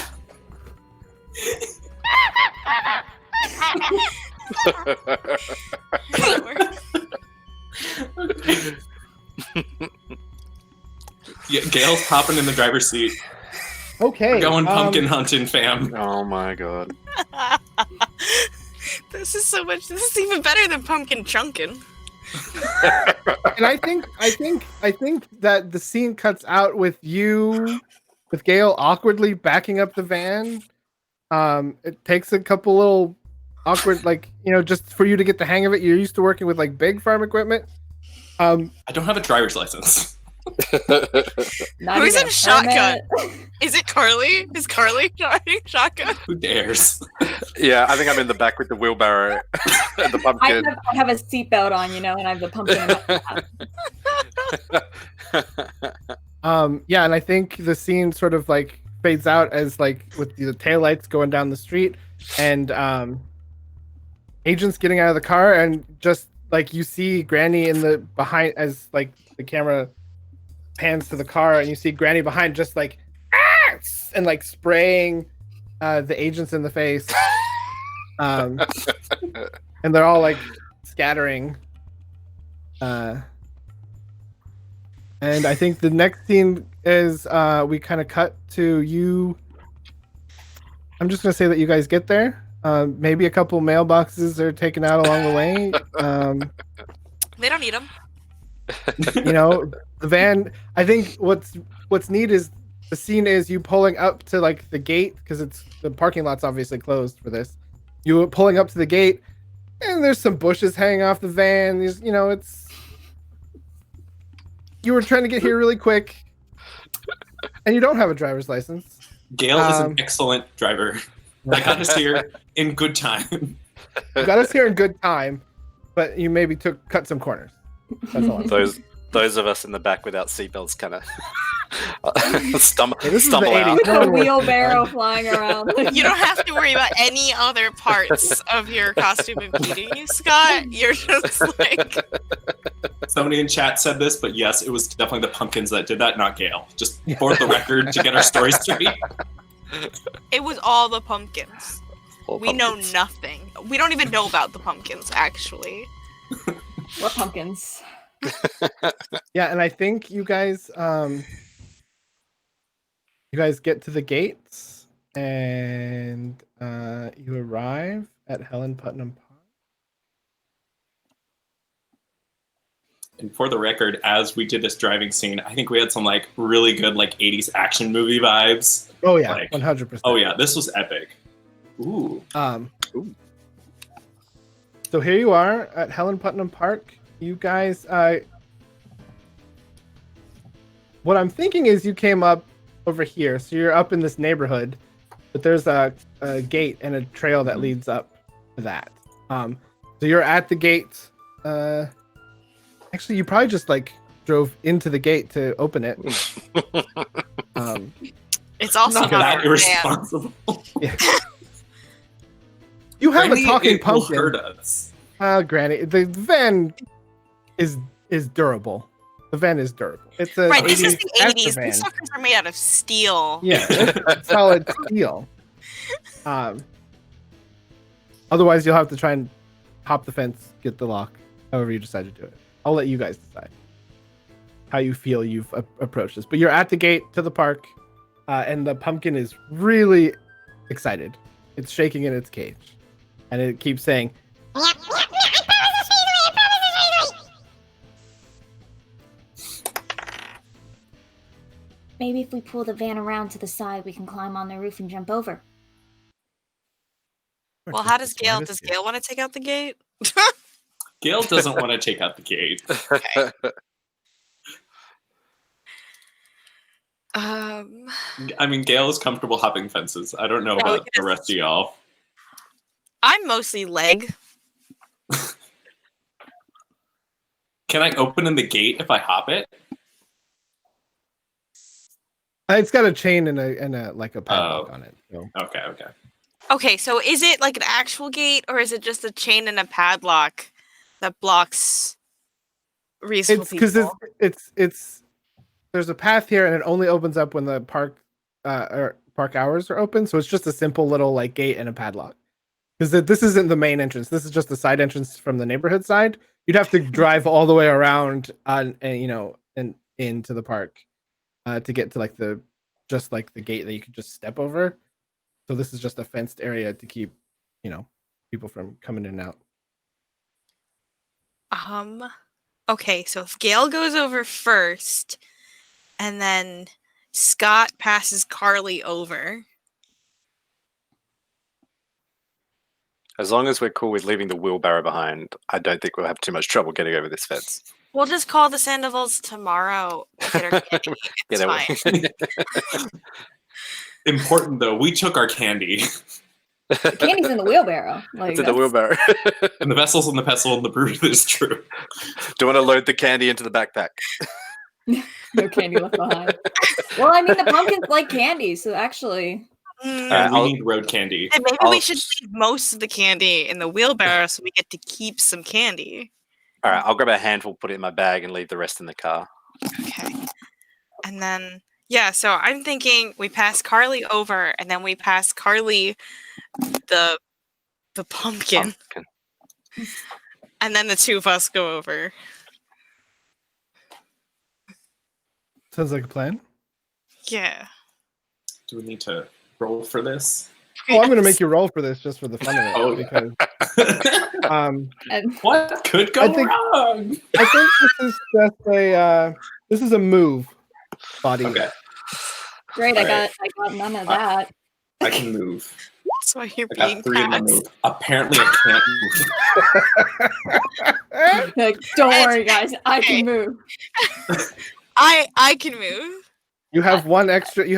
That's one over the success. So, Ghost, you can give one of your successes to someone if you want them to. Oh, Yeah. oh, Even someone help Carly poor did Gail. Yeah, I'm like one of my successes to Gail. Okay, so I think yeah, like Gail's foot gets like stuck in like this chain, like trying to get over, and like maybe a little push from Ghost just helps. Thanks, bud.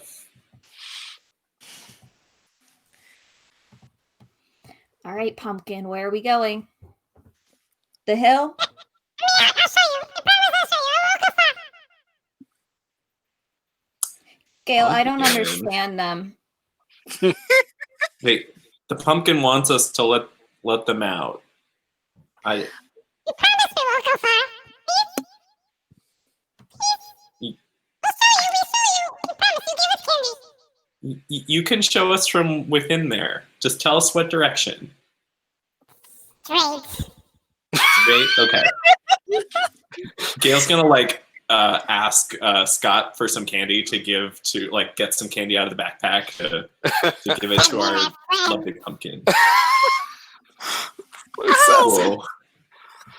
Pumpkin, we're friends. What's your name? I don't have a name. Do you want one? Jack, like a jack-o'-lantern. Do you want to be named Jack? Come here, Jack. Jack. Okay, great. Jack, here's a little bit of candy, and I'll feed a little bit through the gate or through the cage. Like the rabbit feeding hole. Okay, go straight. Okay, we go straight. Just the pumpkin basically tells you to go follow the trail up the hill. Mhm. And we'll just like kind of go cut. You get to the top of the hill. You get to right about. You meander through all this oak, and it's dark. And let's say there was a flashlight that it was in the van, so you guys can grab that. Because otherwise, it's hard to see here. There's no light. Gail did not remember a flashlight. Yeah, it's dark. I'm just gonna Carly give that to probably you. did. Oh yeah, Carly's got like it was already there. Glow sticks. Part of the You know, costume. yeah. I think. Also, Charlie's this car probably has an earthquake kit, which will have a flashlight. So you guys get to right about here, and as you crest the top of the hill, you see, you immediately what normally should be grass is just vine, and it's just this bed of vines, and you can see up ahead there's this slowly kind of like dim glow, and you see just pumpkins of all shapes and sizes everywhere They're green in these pumpkins vines. and white pumpkins. This is Animal Crossing. Look, I just told what I could get. We're playing an Yeah. Animal Crossing RPG. I'm ready! And Hail your glorious leader! there's pumpkins all over this, and it looks like in the very center of it, there's the scaffolding that's being built, and next to the center of that mound of vines and pumpkins all in and out, and they're all sort of just like not really moving, but you can see the lights in each of them pulsate. Some of them are carved jack-o'-lantern, some of them are not, but they still kind of emit like this weird glow to them, and the vines are slowly moving and just kind of like growing, and they're building this thing in the very center, and in the very, very center is this ginormous pumpkin. They're making the great pumpkin, Charlie Brown. I know. Just this massive gourd, surrounded by all of these others, and you can kind of, as you make out the little pumpkin, Jack. If you want to help, please say a friend. Take me to him, to them. Take me to. Do we want to just let Jack? I think before Gail's gonna let Jack out, Gail's gonna ask, what are you guys doing here? What's the big? I'm sorry, what you cut out for a little bit. Oh, what are the pumpkins doing here? Are you guys trying to be free? Yes, free. Tonight, we can be free. And what does that entail? We have her, the one who made us. She will help us be free. Is her name Robin? Yes? Okay. Robin. She made us. I think Gail's gonna turn. But they want us. They don't want us to be free. They're going to come. We have to be free first. Is that the bad people? Yes, they held us. The Chad freed us. Gail's gonna turn to our group and be like, I'm on board. We need to help these pumpkins.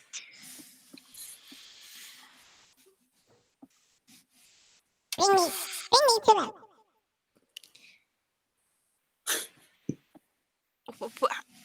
If they have Robin, then we will have found Robin, and then we can find Amy and Jamie and the Chad. Do we need to find Chad? Then he'll owe us one, and maybe he'll stop making dolphin noises at you. Good point. Let's save Chad. Okay, so you guys go. You guys kind of have to climb a little bit over these vines. Do you let Jack out, or do you wait until you get to the very center? I think I would say wait till we get to the center. Okay. So as you're climbing these vines, you're kind of going up a slight incline to this, and as you get closer, you see this giant pumpkin, and it has a carved face. It looks like it was probably made itself. It's not like clean carves, but it looks like it gave itself a face for some reason. But on that scaffolding are tied with vines are Chad and the Jamies.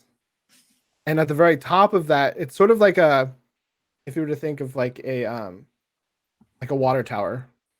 But like the water tower has been taken off and there's just a flat platform. And Robin looks like she's there. There's a vine around her ankle and it's sort of wrapped around the platform. And she's there with some kind of machine and she's working on it. And then as you guys approach, the great pumpkin turns to look at you. And who goes there? Speak your purpose. We've brought you one of your own. This is Jack. You have him caged like those who caged us. Why? Yeah, Gil, let him out. Transportation purposes. We were trying to protect Jack from the bad people. They are coming. There is not much time. Are you saying you are here to help us? Yes. Yes. Yes. I think I'll just kind of check in with Scott.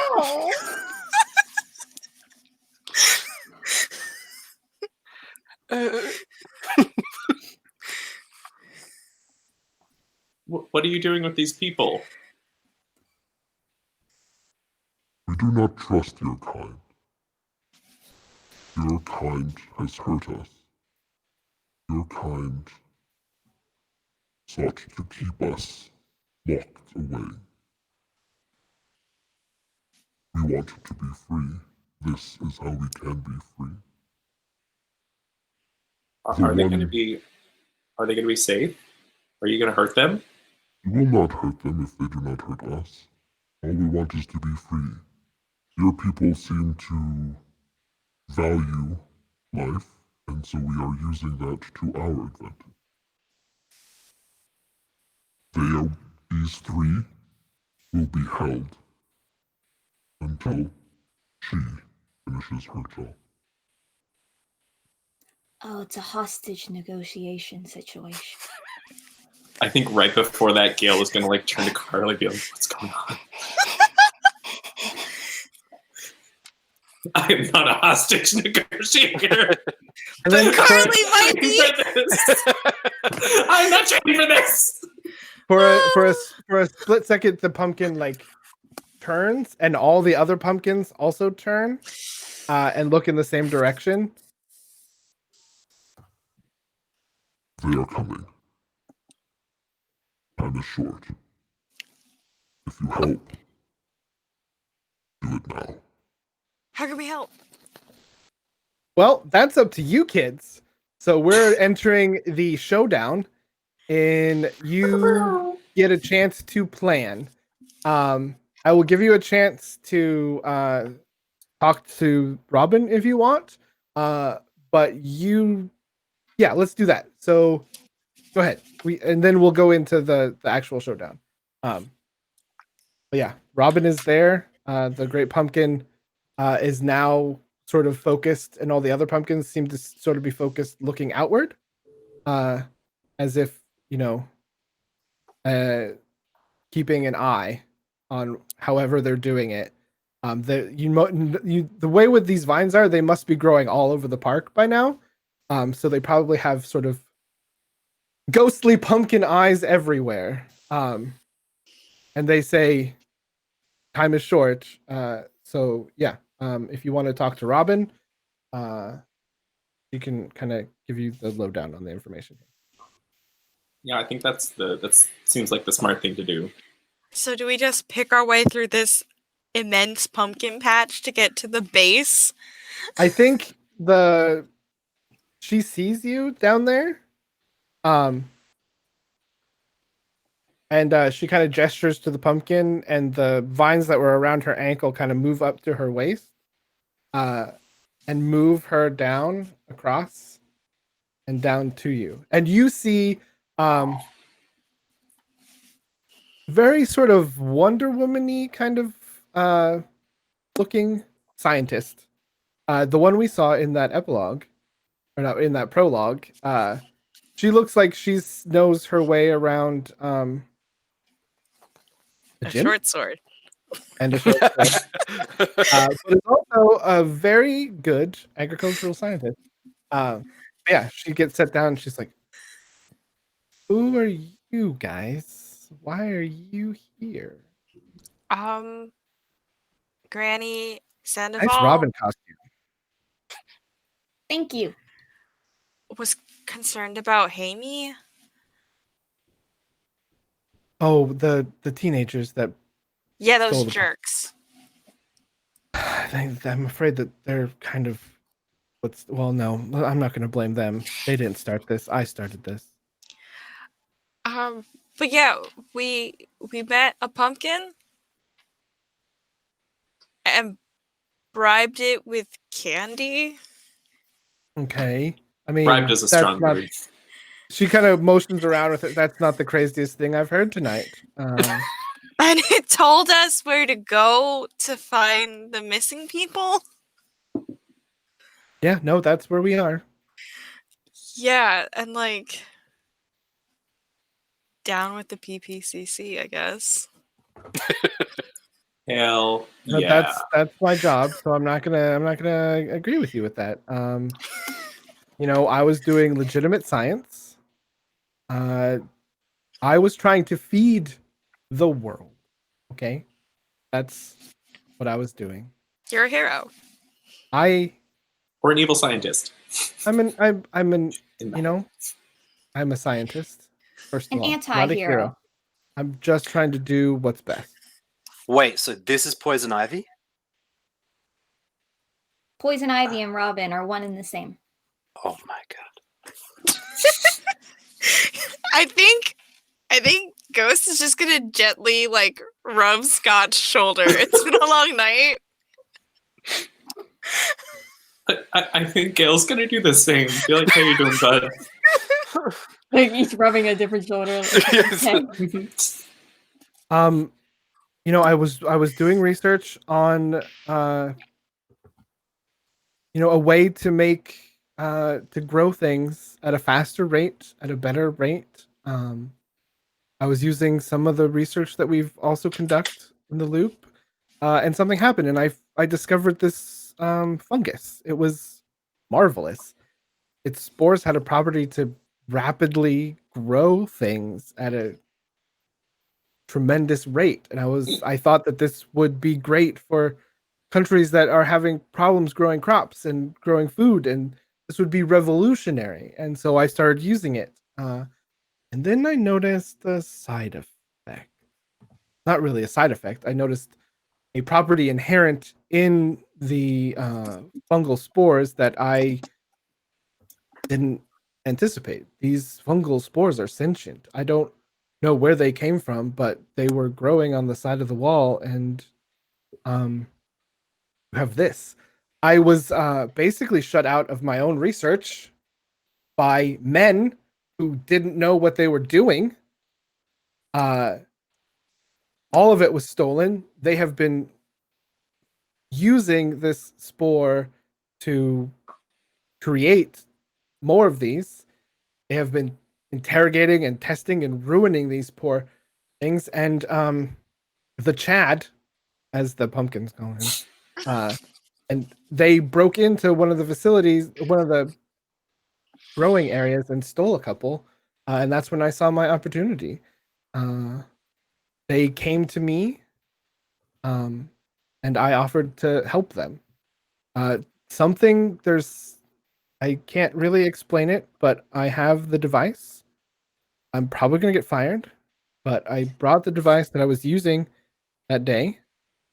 And if the giant pumpkin is very smart, by the way, that pumpkin. I don't know what, but there is a full moon tonight. And all he told me was to replicate what I was doing. And so I will be running the energy generator at at a specific time at the peak of, and apparently that will help them get to safety, I guess. So down with the PPC a little bit. Just a little bit. If they would just let a competent woman run things, there'd be I mean, let's just say this wouldn't have happened, right? Yeah. If they thought they could do better than me, I've been doing this my whole life. Bureaucrats. I think we've had a prime example of that tonight. How can we help? Right. Well, we're gonna need to keep them distracted. I need time to finish the machine. I'm pretty sure that they will be coming. If you can figure out how to help with that, I guess. You look like you're a very capable person, Robin. Would you mind giving me a hand? I need some extra hands. I think tonight Robin and Poison Ivy need to make an alliance. Sometimes you have to cross those boundaries for the greater good. I can use your hands up on the platform. If you three want to work with the others to keep all I need another hour, and this machine will be finished. Yeah. Do you have any bank snaps?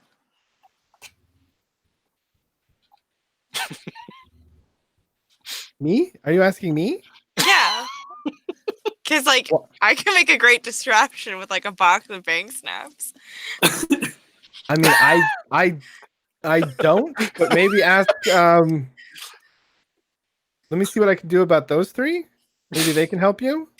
You know what they look like? They look like troublemakers. I bet you they have all sorts of things on their persons. Yeah. I'm sorry. What was your name, Robin? Carly, but you Carly, can call me Robin. I will call you Robin. My name's Robin. Let's work together. And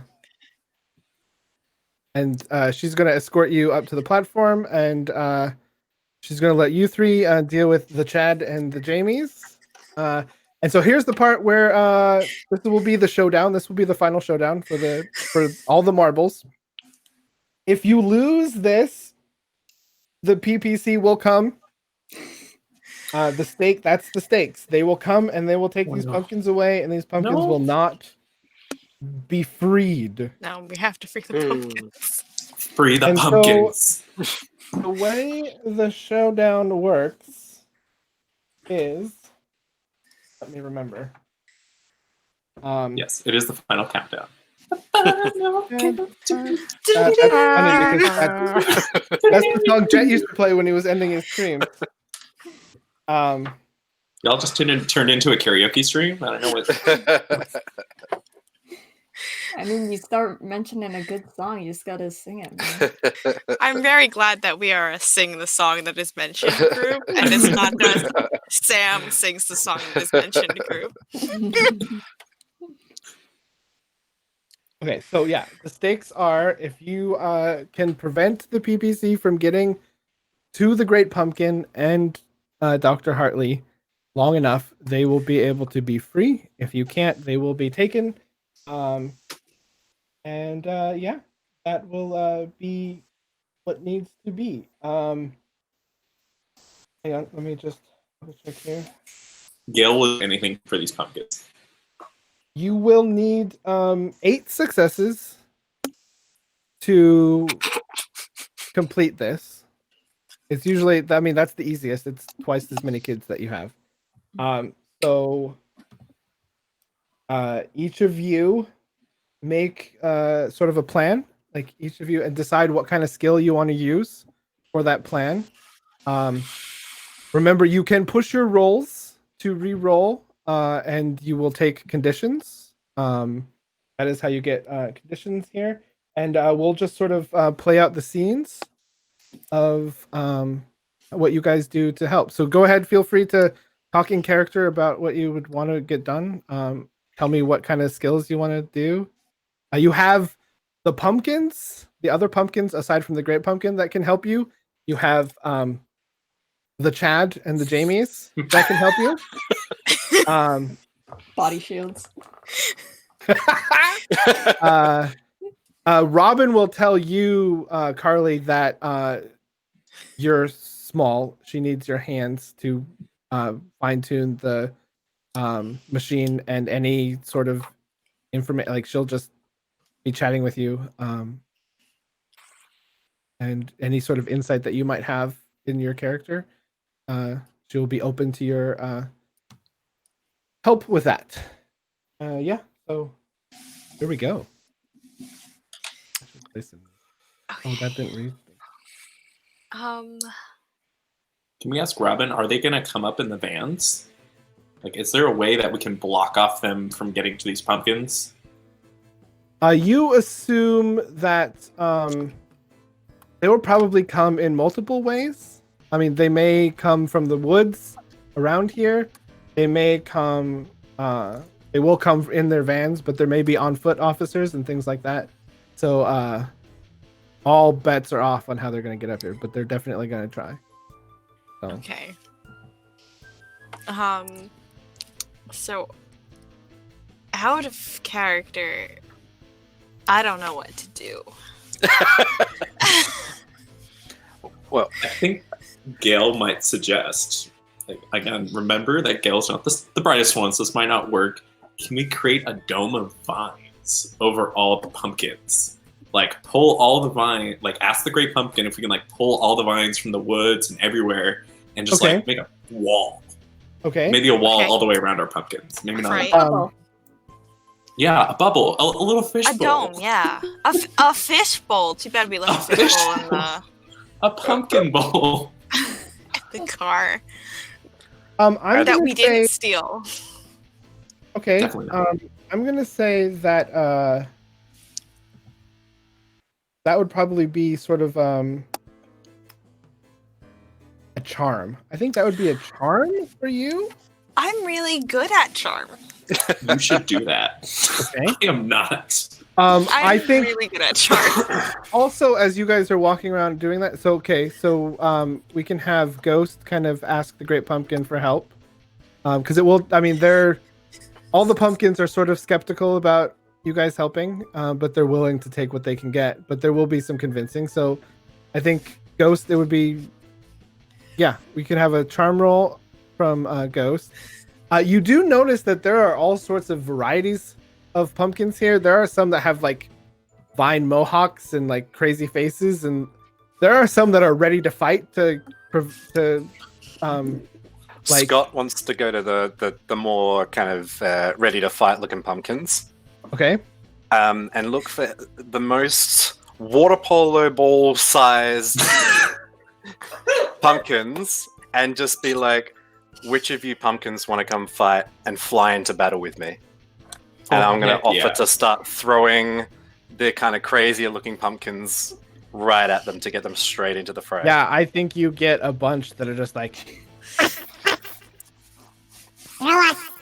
Yes. We'll fight for our freedom. One of us. So I'm gonna start stretching up my water polo. One of us. I think you take out your water polo ball because you probably have it with you still, and you hold it up, and like there's just a bunch of them that are just like, they're like, oh, you have the great water polo ball. Yeah. Is it like the aliens from Toy Story? Yeah.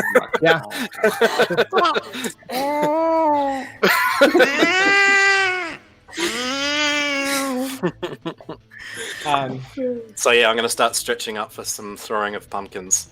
Okay, so you'll probably be giving us a force roll then for that. Yeah. I think I'm also best suited for some offensive. Can someone be like lead? Is anyone good at leading things? No. Leading is heart. Does anyone have good heart?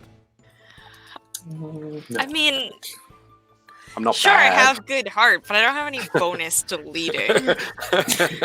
I am I've got- all like, trust me. Yeah, we've got better Well, It's it's a not a badass. leader, Got a so- leather jacket. Do we all have to do different roles, or like can two no, of us no. do force? You can both do force. I'll let that. Okay. I'll let that I go. think I'll join Scott then in our one of cheer. Maybe you could get the bigger pumpkins that I can't throw and start like rolling them down the hill. Push them. Well, Yeah, like if I hay can, bales. if I could produce a box of bank snaps in real life, can one of the Chad or the Jamie have bank snaps? Yes. Let's say I'm gonna have you roll 2 charms.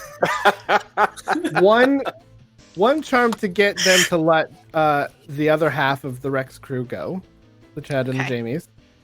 And then Okay. you'll have the main charm to Alright, roll for this whole thing. Let's stretch the charm muscles. Could I argue that my leather jacket makes me look extra cool Yeah. Yeah, and makes I'll, people I'll let more? Yeah. Thank you. Okay, that's 1 success on the first one. On 9 dice. So so that one gets you. So let's RP out that you conversing with the Great Pumpkin for a second. Okay. I'll be back in Yes. 2 seconds. Leathered one. Hail, great pumpkin. Okay, so I think as useful as the troublemakers are as bargaining chips, it might be more useful to put their troublemaking to work against the enemy. You wish for me to free the Chad. And the Jamies, if you don't mind. We'll Very put them well. to work. Yeah, thank you. But their responsibility is now yours.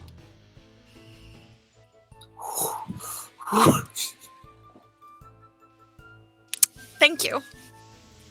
You are welcome. Now go. They approach. I think as they let the Chad and Jamies down, or just one or however many, I'm gonna be like, you owe me. Oh, Rainforest Meadow. Oh, wait, what's your name again? Ghost, just call me Ghost. Ghost? Don't. I'll tell them to take you back. No, that's cool, man. No, that's cool. Cool, Ghost. Hey, Yeah. no, what do you want? What do you need? Well, the guys in the vans are gonna be coming, and we need to stall them. So if you could go over to Scott and Gail on your best effing behavior. You mean? Yeah. Okay. No. Yeah. No. We're cool. We Ghost? came all this way to rescue you. Okay. so Okay. Yeah. you we don't- get it. Yeah, okay. What do you need? What do you need? They'll tell you what we need. Now, Okay. please. Got it. And they're gonna go over to Scott and Gail and like, hey, Scott and Gail, how can we be of assistance? Are you guys alright? No, we don't want to die. Have you seen what's going on, man? This is flippin' freaky. Get ready behind, to just start like- throwing pumpkins. Look, the scary lanky one over there told us that you needed help. Yes, we need to defend the pumpkins. We are going to launch a full-on assault against these PPCC MFers. Let's go.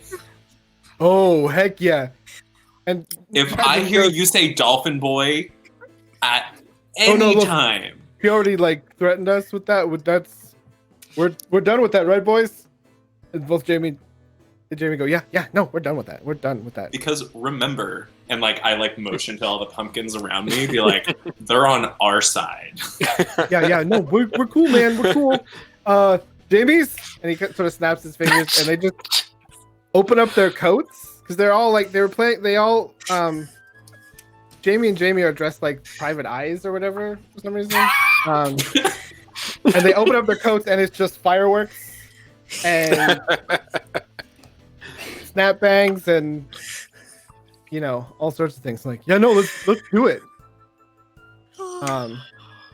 And so I think with the Chad and the Jamie's help,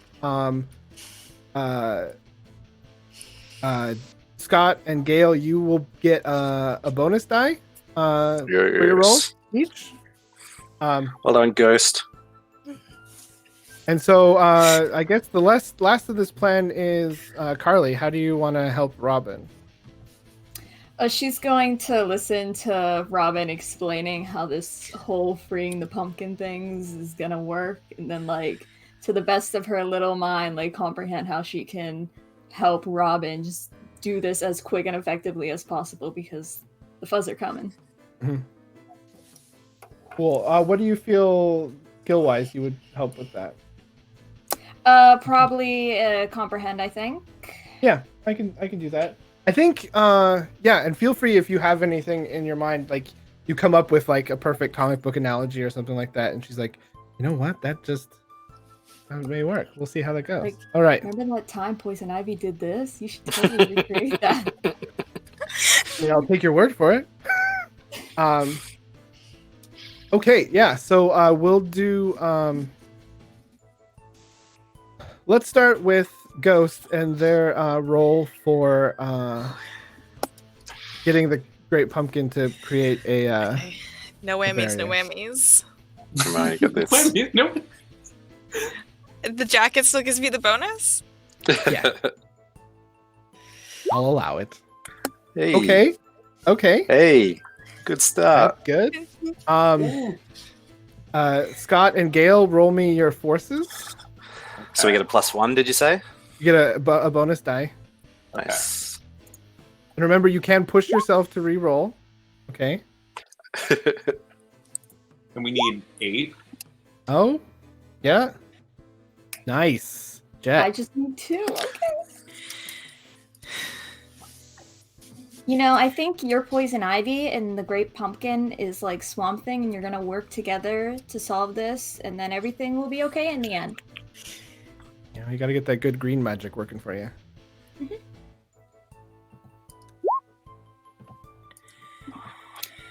Am I allowed to use luck in this situation? You have luck. You may use your luck. We're gonna use it. So I think I'm the only one who has luck. You chose to be young, and that's the best part of being young in Tales from the Loop. Good to be Why? a kid. Why? I mean, if you want to push yourself, I'll allow you a push. We'll do exhausted because I am a small human. And this has been a long night. Even Robin needs sleep. Yeah. There we go. Well done. Okay. There we go. Of course, it's up to Carly. Yeah. We stand for Carly. This is the Carly Club. Yes. Okay. So you are successful in doing this, and so we'll play out each of these scenes, how this defense goes. Let's start with Ghost and the Great Pumpkin and that little chat. And then we'll go on, and I'll start playing PPC agents coming to get you guys. So yeah, let's start with that. You're Hail. back again. Yes, I have put the troublemakers to work on defenses, but we believe that if you used the vines to create a dome, a shield, it would stop the enemy from getting to Mixed Robin. This is wise. We can do this. Thank you. Step aside. And as you step aside, the vines start to rumble beneath your feet, and a bunch of them start moving, and you see on the outskirts of where you guys are, vines start to come up in this arcing fishbowl-esque shape, and leaves and smaller vines shoot out from them and start shielding you from the moon. And at the very top, it's open, just a circle at the top, and that all that is right there is the moon, shining through that circle of this open fishbowl made of pumpkin vines. Cool. And as that's happening, you hear the sirens and you hear a helicopter, and it's shining its light down. And you see it pass over the opening of this bowl, and then you just hear an eruption of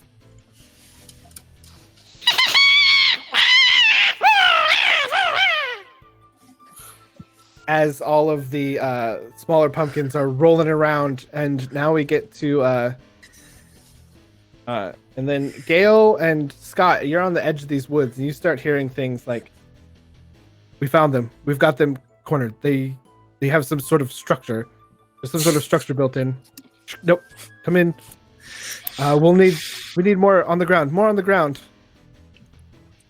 More on the ground. More on the ground. There we go. That's why it's not working.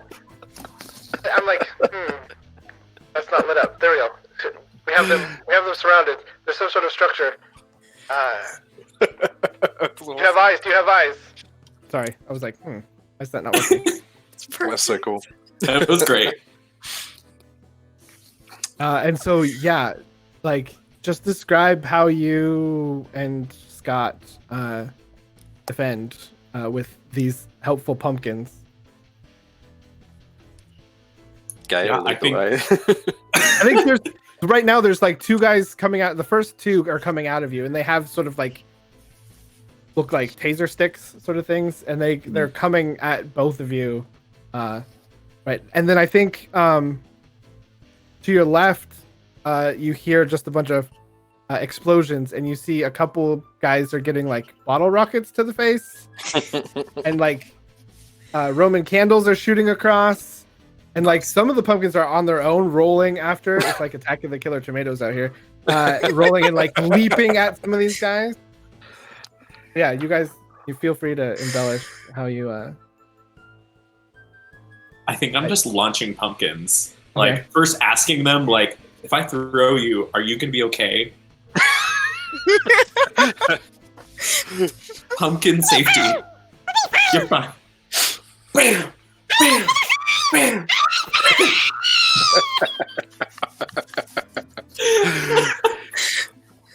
And I'm trying to get the most daring pumpkins to just form a line behind me and jump into my hand as I'm just on repeat with my water polo arm. I would like one rogue pumpkin to hit Chad in the back of the head if I can. Oh, I'll allow it. Thanks, Like Ryan. the rest. I think all of the like most spherical pumpkins are lining up to be thrown by you, and you're just nailing agent by agent as they're like getting knocked back into the woods. Redemption. For Mr. P.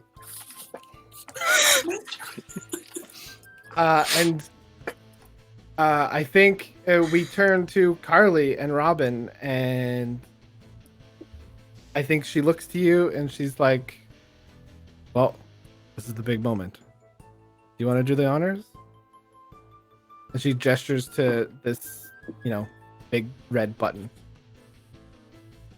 I slam it as hard as I can. And I think the device whirs into action.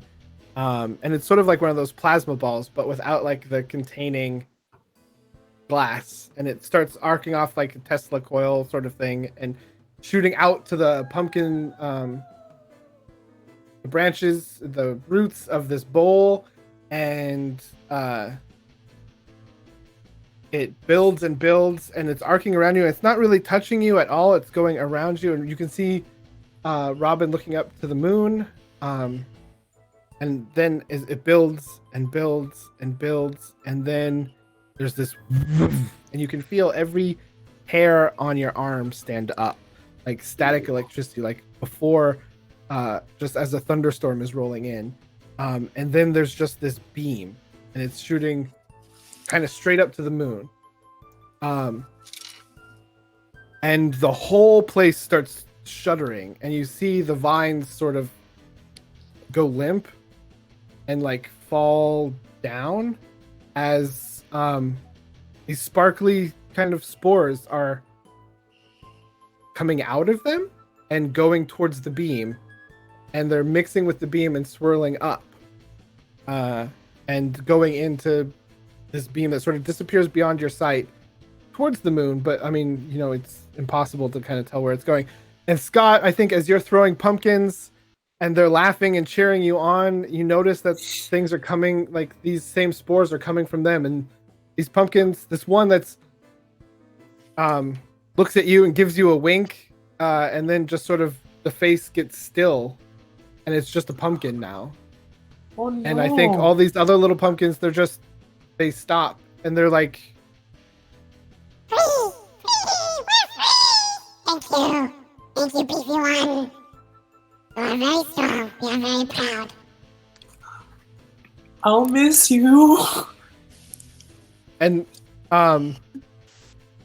yeah, and so all these these spores start coming off the pumpkins and they're all feeding. So now it's like you're in a giant snow globe, as all these sparkly spores are coming out of all of these pumpkins and they're swirling around all of you, and they're going towards this beam, and it's this big swirly, just gorgeous the way the moonlight strikes off of it, shooting up, and all these.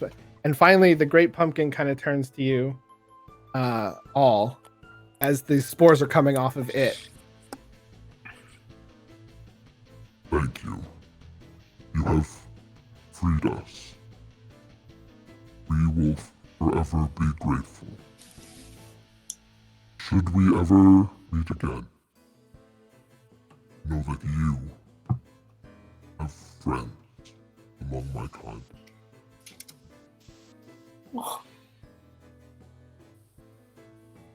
And it slowly, you watch as the face that was moving as it's talking to you in this weird sort of way that pumpkin flesh shouldn't move, and it just it's unnerving to see and scary, but also like amazing. And as the last few bit of the spores, the light inside of this great pumpkin fades, and now it's just the moving kind of goes back, and it becomes more rigid in its look and feel, and now it's just this giant pumpkin carved sitting here, and the beam, the last of the spores sort of go around and fade up, and the beam shudders a couple times and then goes boom.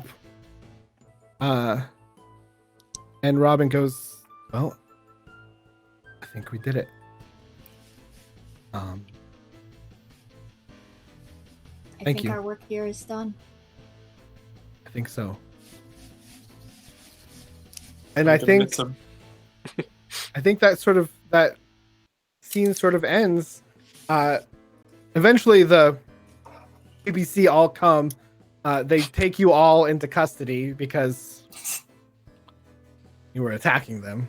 But the goal is done. And it's sort of that, you know, lights and sirens, your parents are called. Everything, like the emergency blanket around you. yeah, the emergency blanket, the things, and the PBC puts out that there was a prank, like you kids all were doing pranks up here and shooting off fireworks. Everything is sort of swept under the rug. Nothing happened here. The next day, there is no sign that anything was here, and I think you guys are all at school. The next day, I think the scene cuts out to the next day at school, and we're all gonna kind of do like a final scene together. You guys are all you're all walking to school that next morning, I guess, before you let Carly go off to her school and you guys go so what are the last few scenes that we have of these kids after this night? Okay, so those are the lyrics. What do you think? Yeah. Yeah. Yeah, I Hell think yeah. we should call it like the Ballad of the Great Pumpkin. Yeah. Ooh, I think yeah. that sounds cool. You know what? I changed my mind. This is because let's say Halloween was on a Friday. You are taking Scott to the Phoenix. Yes! I've never been. Yes! That same thing is going. Sam's gonna, or Sam. Ghost is gonna like play test this song because there's all the great instruments are there. But yeah, you guys are going to the Phoenix. So I have like my guitar bag on my back. yeah. Right? So you guys are walking to the Phoenix. So play out that scene as you guys kind of unwind from this whole adventure, and Scott gets to go to this for the first time in his life. So there's other lyrics. I think we should call it the Ballad of the Great Pumpkin. Nice. sounds We have Sam on awesome. guitar. I'll be on bass. Who else do we got? I think that's the band, actually. Yeah, I have no musical abilities whatsoever. We just use like the drum machine that they have. Well, Scott can be like your bodyguard, you know, and I can be like a groupie or like your PR or something. Can you be our bouncer, Carly? Yeah, both Well, of us no, just be the bouncers. Scott's the bouncer. He's like way bigger. But you're the person people are like, oh yeah, we're not gonna. We can both be bouncers. There we go. I think as you're stepping into the Phoenix, Rob, who's just this tall, happy-looking man, kind of walks past you guys. Like obviously, Carly is your manager, guys. Yeah. Oh right. There you go. And he looks at Ghost. I got a booth set up for you. You know, if you want. You're new. I haven't seen you around here. This is one of my best friends. Oh, well, best friend of Ghost is the best friend of the Phoenix. I'm just taking it all in. This is the coolest thing I've ever seen. Robbie, come on. 3/4. I see this. And so this robot just lightly wheels punching up. you in the arm. Yeah, I don't Robot- care. I'm blown away. Robot wheels up to you. And I think I have one for this. Greetings. Scott King. I have no record on file for you. I've never been here before. Would you like to play a game? Ask if there are pumpkins. And so he as he says that, his chest sort of opens up and a bunch of quarters spill out. Oh, yeah, scoop them up. What's the best one? I'm fond of Teenage Mutant Ninja Turtles. It is a great social game. Awesome. You can Well, play with 4 other players. Not for X-Men, you can play with 6 other players. Well, let's do the Turtles one. Then we can all play. Enjoy! And he sort of wheels around and goes on to attend to the other kids. And yeah, I just kind of run over to the Ninja Turtle machine and put all the coins in and call everyone over. And I have no idea how to play. Carly's gonna hop on your back and give you pointers over your shoulder. Gail's gonna like bring in the wheelbarrow from outside, like, just in case. Were we allowed to keep all our candy, or did the cops? No, you, Very Very important important you left question. you left the candy in Sandoval's van. Okay, cool. So Yeah, they that's did. all. Yeah, you got it all. You got all the candy Yeah, back. I'm. They didn't Yeah, confiscate awesome, that. awesome, cool. I just, I was ready. Worried. You got all the candy, and you know that it's the prime time after Halloween at the Phoenix is the trade station where a bunch of kids they just dump out their candy and they're trading for I don't want this. Who's got this? I'll give you 4 for this. Yeah, but first we have to do our own trade station, And and then we trade away the rejects. Yes. then we take Chad's candy because they owe it. I think you're there. I think you're there, and like the Chad and the Jamies and Scott and Casey and Rex are there, and they're just like they slide over a big huge pile of candy to you guys, and That's right. just like, yeah. Chad's like, yeah, sorry. I mean, I'm speaking for the rest of the crew here. As second in command, I've taken it upon myself to take over leadership. Rex is now my number 2, and you guys Corporate are restructuring. you guys are okay by us.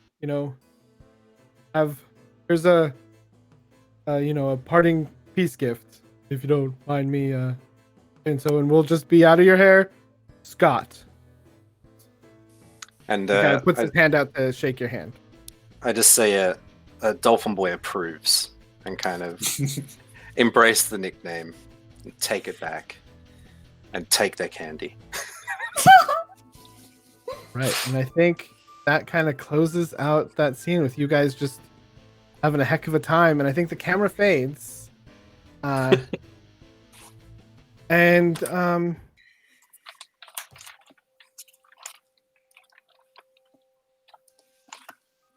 it's later in the day, and we kind of go see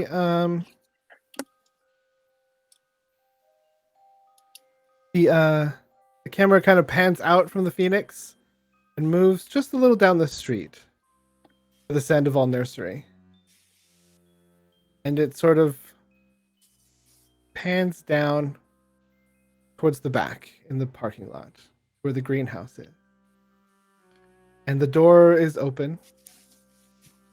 And it moves forward, and you see Abuelita Sandoval in the corner. Aren't you just the cutest? You're just the best. I'm glad you decided to stay. Me too. I'm glad I decided to stay too. We're very happy. Yes. No, more candy. Oh, you get all the candy you want, you little sweetheart. And then the camera closes. It focuses in on Little Jack. Who just goes.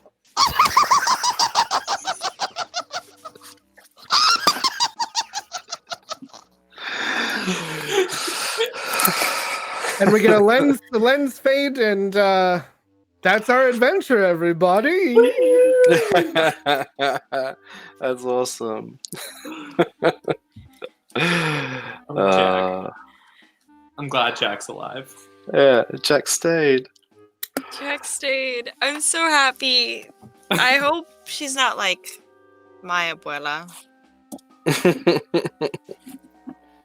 No. because then there'd be some pumpkin pie. She seems like the abuela that is on the packaging of the Abuelita hot chocolate. Like, Yeah. This seems. the perfect, sweetest. I love this lady. Yeah.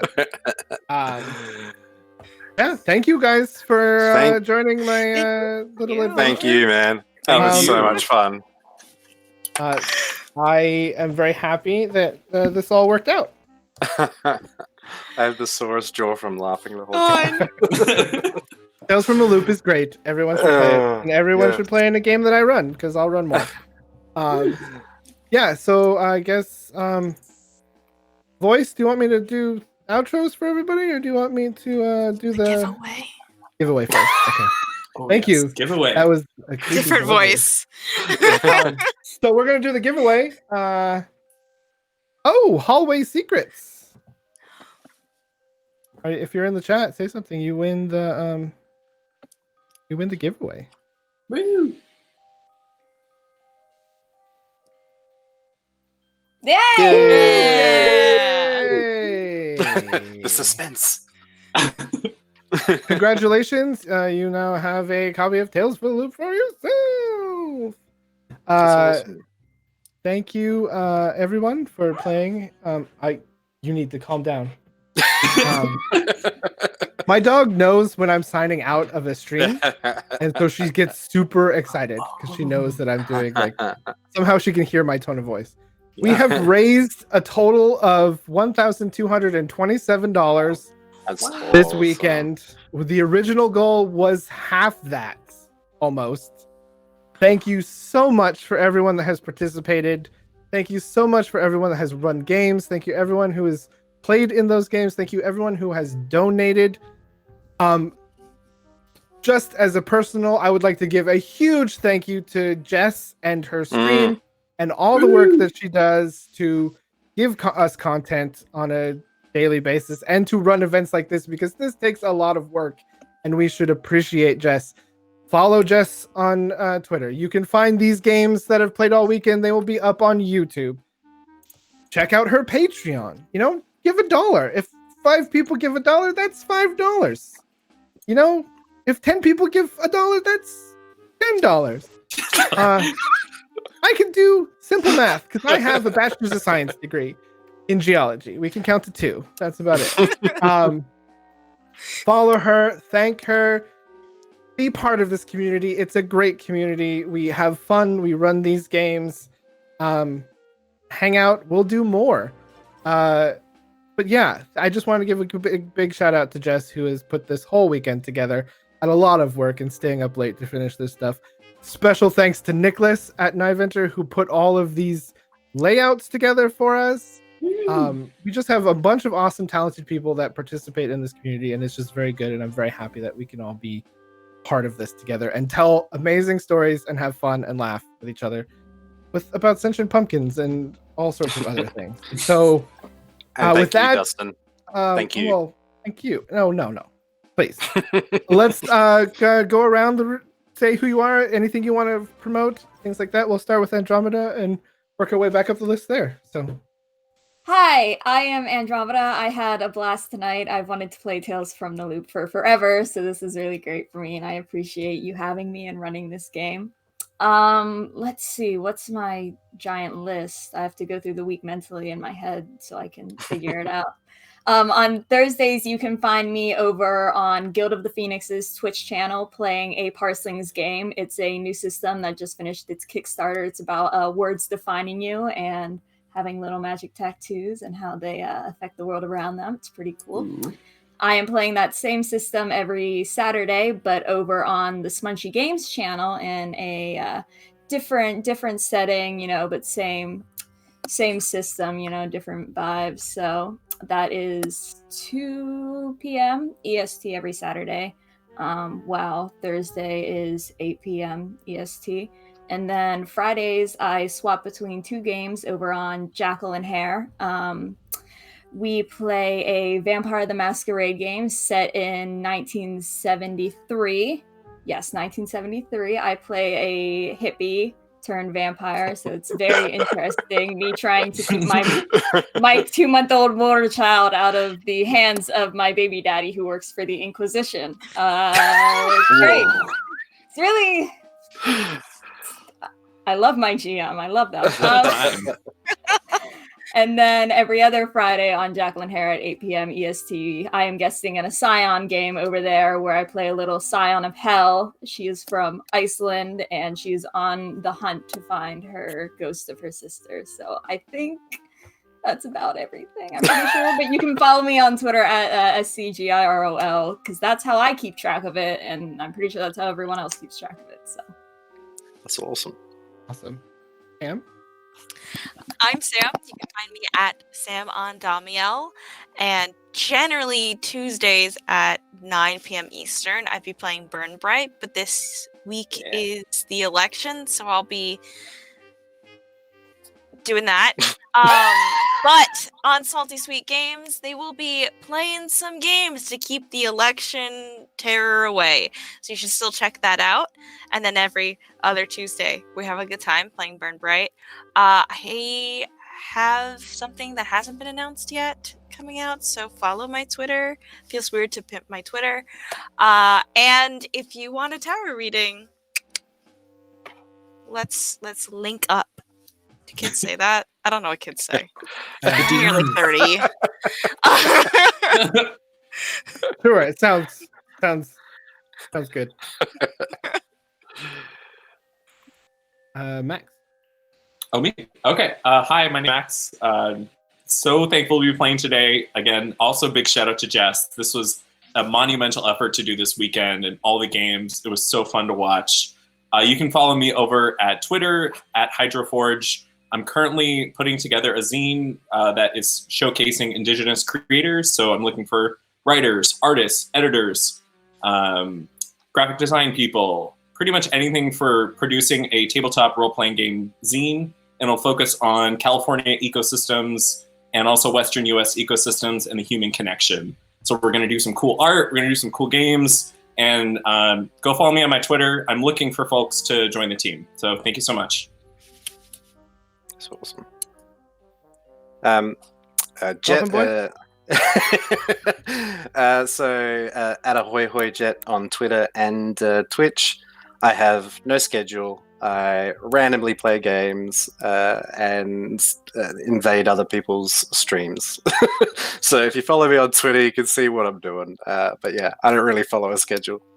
Being from Australia, it's hard to line anything up time-wise anyway. So, but thank you, Jess. Thank you, Dustin. And thanks all of you for playing with me. This has been so much fun. You might see a koala on Jet's stream. You never know. I hear you don't hear dolphins anymore. No more Go dolphins. support everyone. Go follow everyone. This is an awesome group.